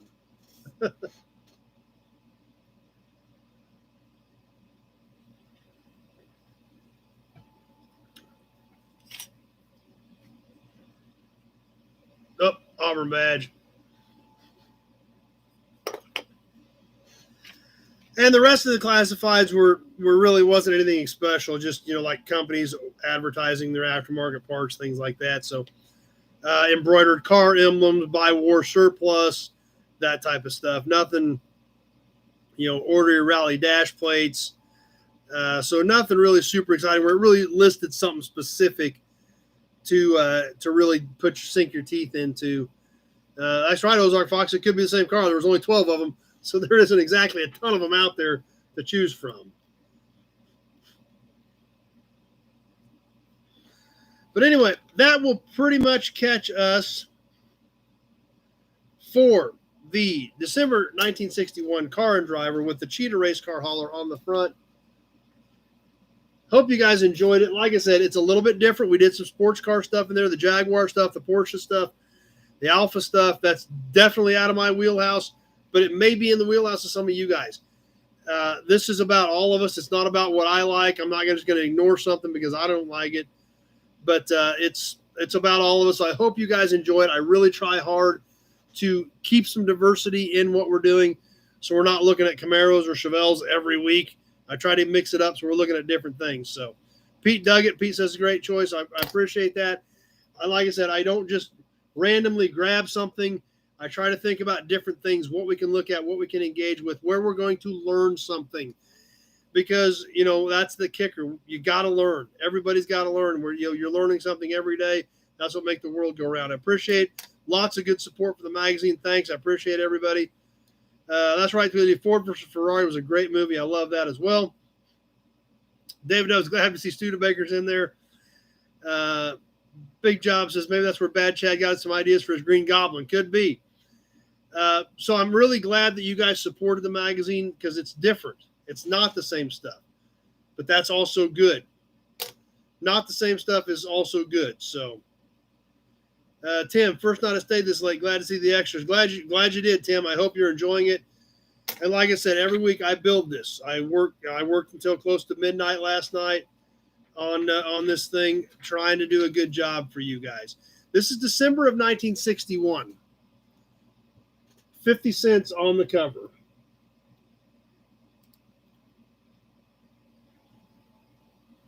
Bud says, variety is the spice of life. That's right. Jason, awesome preaching from the book of Car and Driver, Pastor Chad. Well, thanks. I appreciate it. Like I said, different stuff. We got to do this again. Let's just look at that again because that was just, like the comments where they Jag killed that ad, and they really did. They didn't overdo it. They didn't underdo it. It was just very clean. Here they are. Check them out. Tweely D is free for me as Ford dealership paid for all the employees to go see it. It was a good movie. It was well worth it. So if you haven't seen Ford versus Ferrari, you've got to check it out. That wraps us up for Car and Driver, formerly Sports Car Illustrated for December of 1961. Mixing it up a little bit with some sports car stuff. But who would have guessed, had I said we're going to have some sports car stuff in here, that the ads would have been Studebakers on two of them? I wouldn't have guessed that. I bet a lot of you wouldn't have guessed that. But unless you were there in 62, paying attention to this, paying attention to what Studebaker was doing, we didn't know that. Scott says, great magazine, awesome. Big Josh says, I worked till midnight last night to kill a bottle of Jim Beam. I just drank a lot of Bud Light last night. And one of my friends stopped by. She helped me drink Bud Light too. So one of my old classmates that I've known since kindergarten, she pops by once in a while and we hang out. So we definitely killed some Bud Light last night. But I got the episode built. That's what mattered. That's right, Jason. Where were you in 62? I wasn't here. So I'm learning from these magazines just like we all are. And that's what makes it great. So let's keep on moving. That's right, David. I wish Studi could have held on. That's for sure. Pete was a -5 at that point.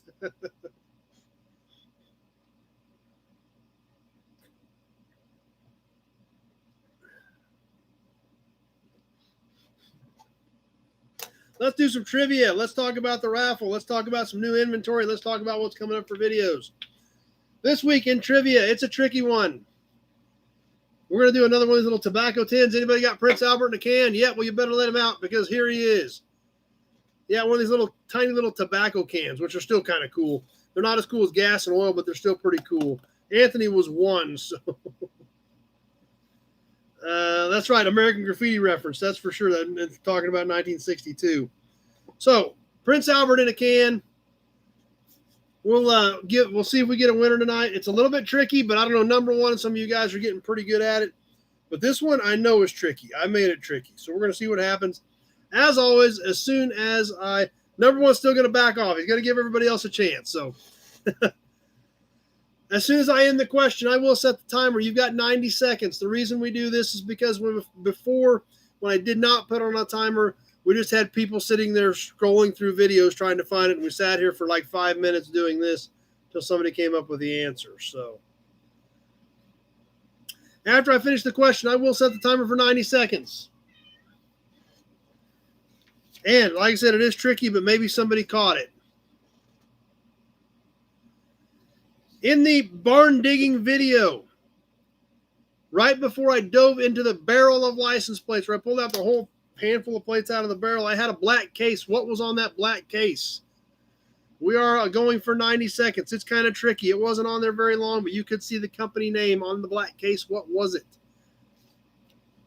Keep an eye out on both formats just in case we had somebody on Facebook that watched it too. So, but it's kind of a tricky one. It wasn't up there very long. We'll see if anybody gets in there. Tweedledee needs to go back and watch the videos. I said, I'm trying to make them tricky intentionally. And if we don't get a winner, we'll give away the can next week. We'll just keep working. 30 seconds has passed. Some people are probably looking right now. We don't have any answers coming up, so. But it was something kind of different, so that's why it stood out to me. So that's why I thought we'd throw it in there. Halfway home. Nope, it was not the National Biscuit Company, Kenny. Jason didn't get that far in the video.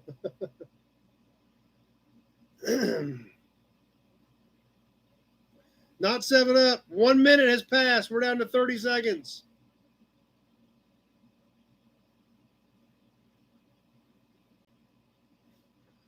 Nope, it wasn't Coca-Cola.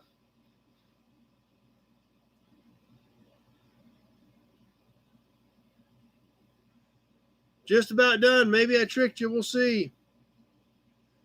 Nope, wasn't oil, wasn't Coca-Cola. What was the case I had right before I dug the handful of tags out of the little wooden barrel? And that does it. Mel's cooking at work, so sorry about. Yep. Prince, Jack Daniels. Nope. This was tricky, intentionally. So now, Mel, the question was when David did remember seeing it, just didn't remember the name. Right, there was a little wooden barrel. I pulled those plates out. I had a case and I had it. I picked it up, flipped it over, looked at it, and it was Amway. Who remembers Amway?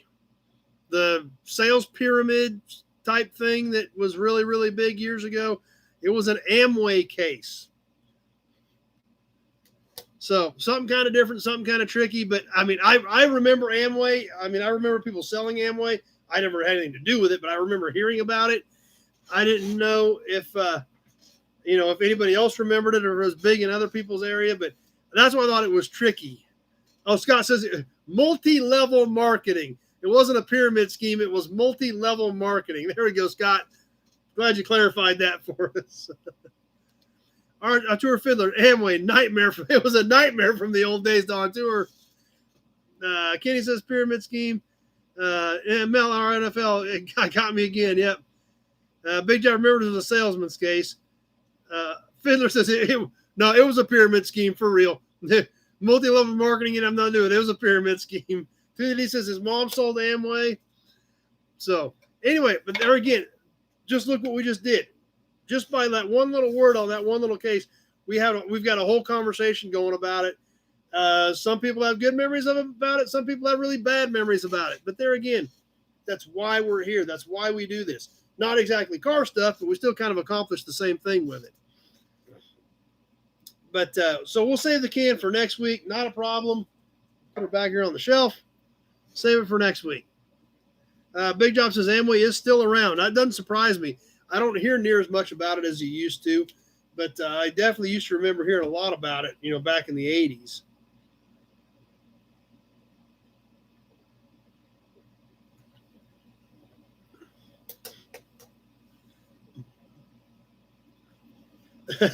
Fiddler, when your best friend asks you over and has a business proposition and it turns out to be Amway, I'm still mad 30 years later. Now he's touting cryptocurrency. So 30 years ago, if Fiddler tried to get sucked into it, he's still mad about it. So Big Job says he knows a guy and his wife that sell it. Yeah, I don't know anything about it. It's been years and years and years since I heard anybody selling Amway anymore, but obviously they are still out there. So anyway, what else is going on? Let's talk about the raffle.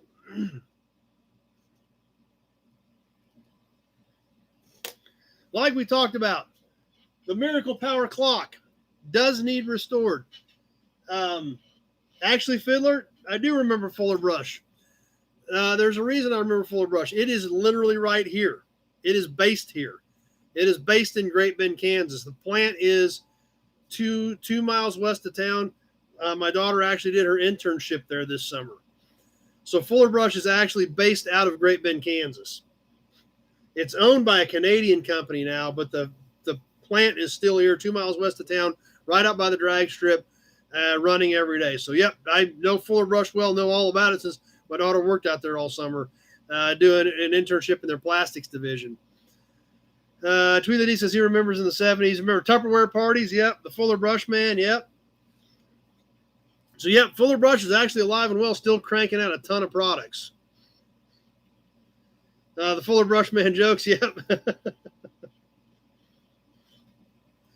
So, yep, you can look them up. They're still here. Actually, my brooms in the shop and dustpans. I went out there. They've got a outlet store, a factory outlet store right out there on the side of the building. I went out and bought my brooms, and when I built the new shop, I went out and bought brooms and dustpans and everything for in there. So,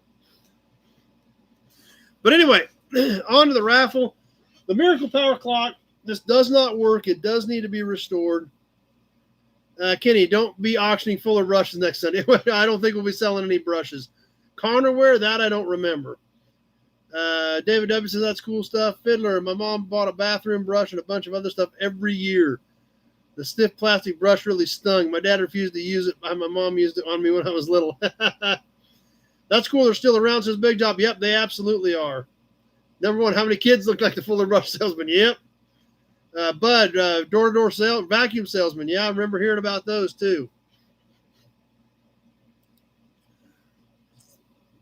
Tony, been a long day. Going to bail out. We're glad you were here for most of it. Appreciate you being on. Tweedledee says Kirby vacuum cleaners. Absolutely remember those too.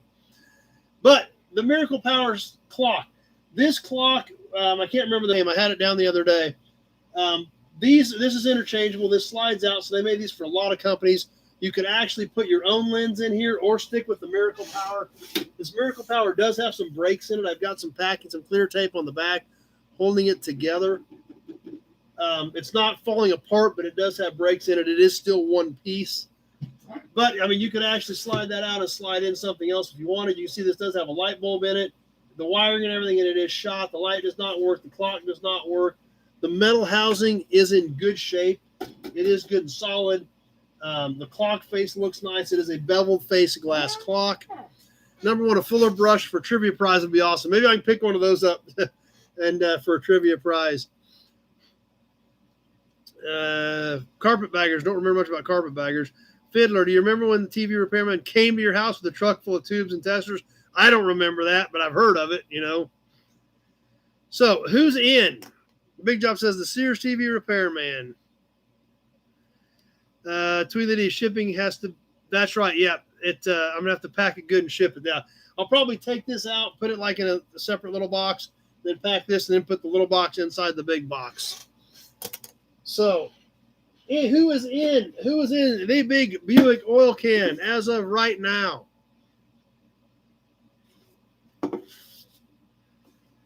Like I've told you a few weeks ago, I started, going by week as we put these, as I get them, everybody's entries, I sort them by week, and then I put them in packets. So some names you will hear more than once because some guys buy in every week, actually. A lot of you guys will round up your auction purchases and throw some in. So, but I'm going to go in the first by group. So if I don't read your name and you think you've paid me, be sure to get with me so we make sure we don't miss out on you. Ozark, I got bopped in the head with a spoon when he was bad. Fiddler, the TV repairman, was more welcome than Santa. Believe me, the TV addicted little boys. But in the first week, packet number 1, who is in? Damian Derry, Zach Thompson, and Bill Disk got in the first week. Last week, who got in? Norma is in. Tweedly D, Charles, Bill Disk, Lee Carr, Alec Blanchett, Mike Barger, Ron Walensky, big job, and Zach Thompson. So, all those names that I read off at this point are in here right now. They're right down in there.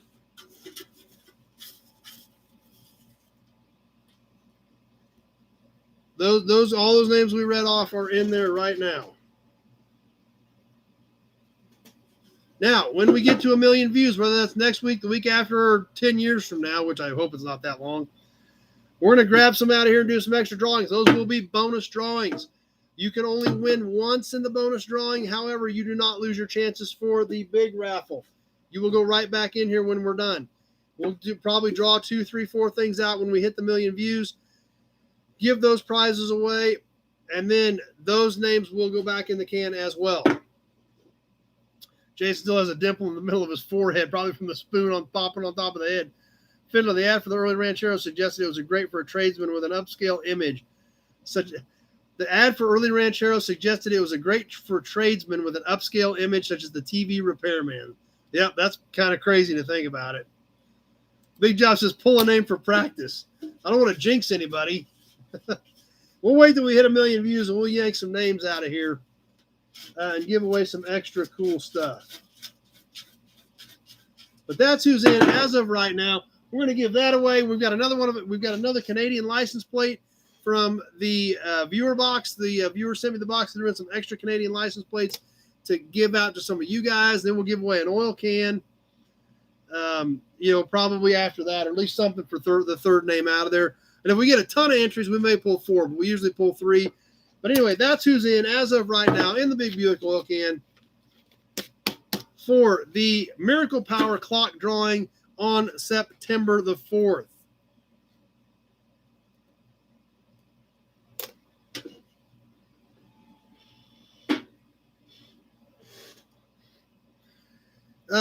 New inventory this week. Obviously, I was gone part of the week, so I only picked up 1 car, but it was a pretty interesting car. At least I thought so.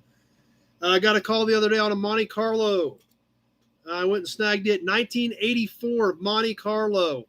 It's a regular Monte Carlo. It's not an SS, but it is T-top, console, bucket seats. It had some of the good stuff on it for an 84 Monte Carlo. You don't see a lot of those T-top cars. And this is a factory T-top 84 Monte Carlo, Chevy Rally wheels on it. Kind of a neat car. We'll bring you some content on that. The only thing missing is the shifter itself. Somebody took the console out, put the console in the trunk, took the shifter itself off the floor, but that is literally the only thing I have found missing so far. Norma actually used to have an 84 SS, so I think the car could be saved, actually. It very, very little rust. Floors look great in it. Frame looks great in it. I saw a little bit of rust in the left rear wheel well, and there's a little bit of rust in the trunk lid. But other than that, it is. I think it's going to be a savable car. I got to get the title work done on it, and get you guys a video on it. No, I have not gotten any more T-shirts yet. Big Job. I am going to. I'm going to call that guy because I will be going through his area in about a week. So I'm going to call him and see if he can get that run done because I still owe Norma a shirt as well. So I need to call him tomorrow and see if he can get those done so I can pick them up. Norma's had several Monte Carlos. Most of them were SSs. So, yeah, those are great cars. That's right, bud. So many of them were turned into race cars. A lot of them were turned into dirt track cars and got destroyed. So, but that's 100% right. So this is a very, very savable T-top Monte Carlo. What's coming up for videos? Still got to show you the Snow Fighter. Still haven't showed you the Snow Fighter. The Model A, I got the Model A in a couple weeks ago. I got a video done on the Model A. So we need to show you the Model A. Springfield Swap Meet, Friday. Probably bring you some content from there as well. Tweety says we need to get hats. Don't have any hats. So we'll probably do some stuff from Springfield. We'll see who's there. If some of you guys are there, catch me. Maybe we'll catch, Rico and Jess and Robert. Maybe we'll all do a video. Why not? What the heck, So we'll see what we're going to do from Springfield. Maybe do some content from there. Absolutely. Maybe we can find some of you guys to do some content. And maybe for Friday night's video, maybe we'll show you what we found. Or at least the gist of what we found. And show you and share some stuff with you there. Plus the pea picker. So it sounds like I probably better get the pea picker done here like for tomorrow night's video or Wednesday night, because there's an awful lot of you that want to see the pea picker and said you want to see the pea picker now. So I need to get that video done. And I want to share that with you as well. Tuesday night, we will do the final board of the Kansas license plate. Jason, when's Springfield? Next weekend. Friday and Saturday. Next Friday and Saturday in Springfield at the fairgrounds on the north end of Springfield, Jason. So probably not terribly far from you. Probably 2, 3, 4 hours away, I'm guessing. So that's what we're going to try to do. I will be there Friday morning, but that's about all the time I've got to catch it. If you're going to be there, let me know. We'll sure try to catch up with Rico and Jess and Robert, maybe some stuff like that. Big Job still wants some aluminum club plaques. And I do need to check on that too, just there again, time. But yeah, you can still order them. And something we might ought to look into. I know Big Job definitely wants one. But so that's what's coming up. Like I said, Tuesday night, we will still do Toy Tuesday live on that last board of Kansas license plates on that killer collection that I bought, which is allowing me to share some of my plates that I've had rat hold with you guys to add to your collection. So we'll see what happens. Big Job says those will go like hotcakes.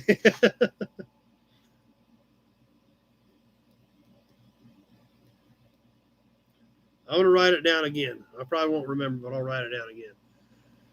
Mel, saw the last show with the two-tone Silverado. It was beautiful. Hope to see more. Maybe that was the auction video from Maple Brothers. Mel, I don't know if that was when we were at the auction Friday, because we went to Maple Brothers Collector Auto Auction on Friday. Jason said he's 4.5 hours for him. So, but anyway, hey, I'm at the end of my sheet, guys. We got down to the bottom. Okay, there's the auction video. Okay, perfect. Yeah, I don't have any more content from that, Mel.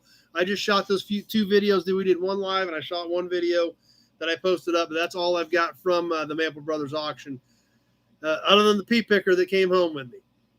So we will definitely be doing some content on the pea picker and sharing that with you. Big Job loves my shirt, and so does my son. Gave him one last night for his birthday. Awesome. That's so cool, Big Job. So you gave your son a shirt, one of my shirts for his birthday. That's pretty cool, actually. Wow. That's I got to kind of let some of this soak in. But I do appreciate that. And that's the one thing, guys, I absolutely appreciate your support. Without you, this isn't anything. It doesn't exist without you guys being here, without you stopping by, hanging out, bringing your friends, and adding to this to Sunday Night Mayhem, I guess we can call it.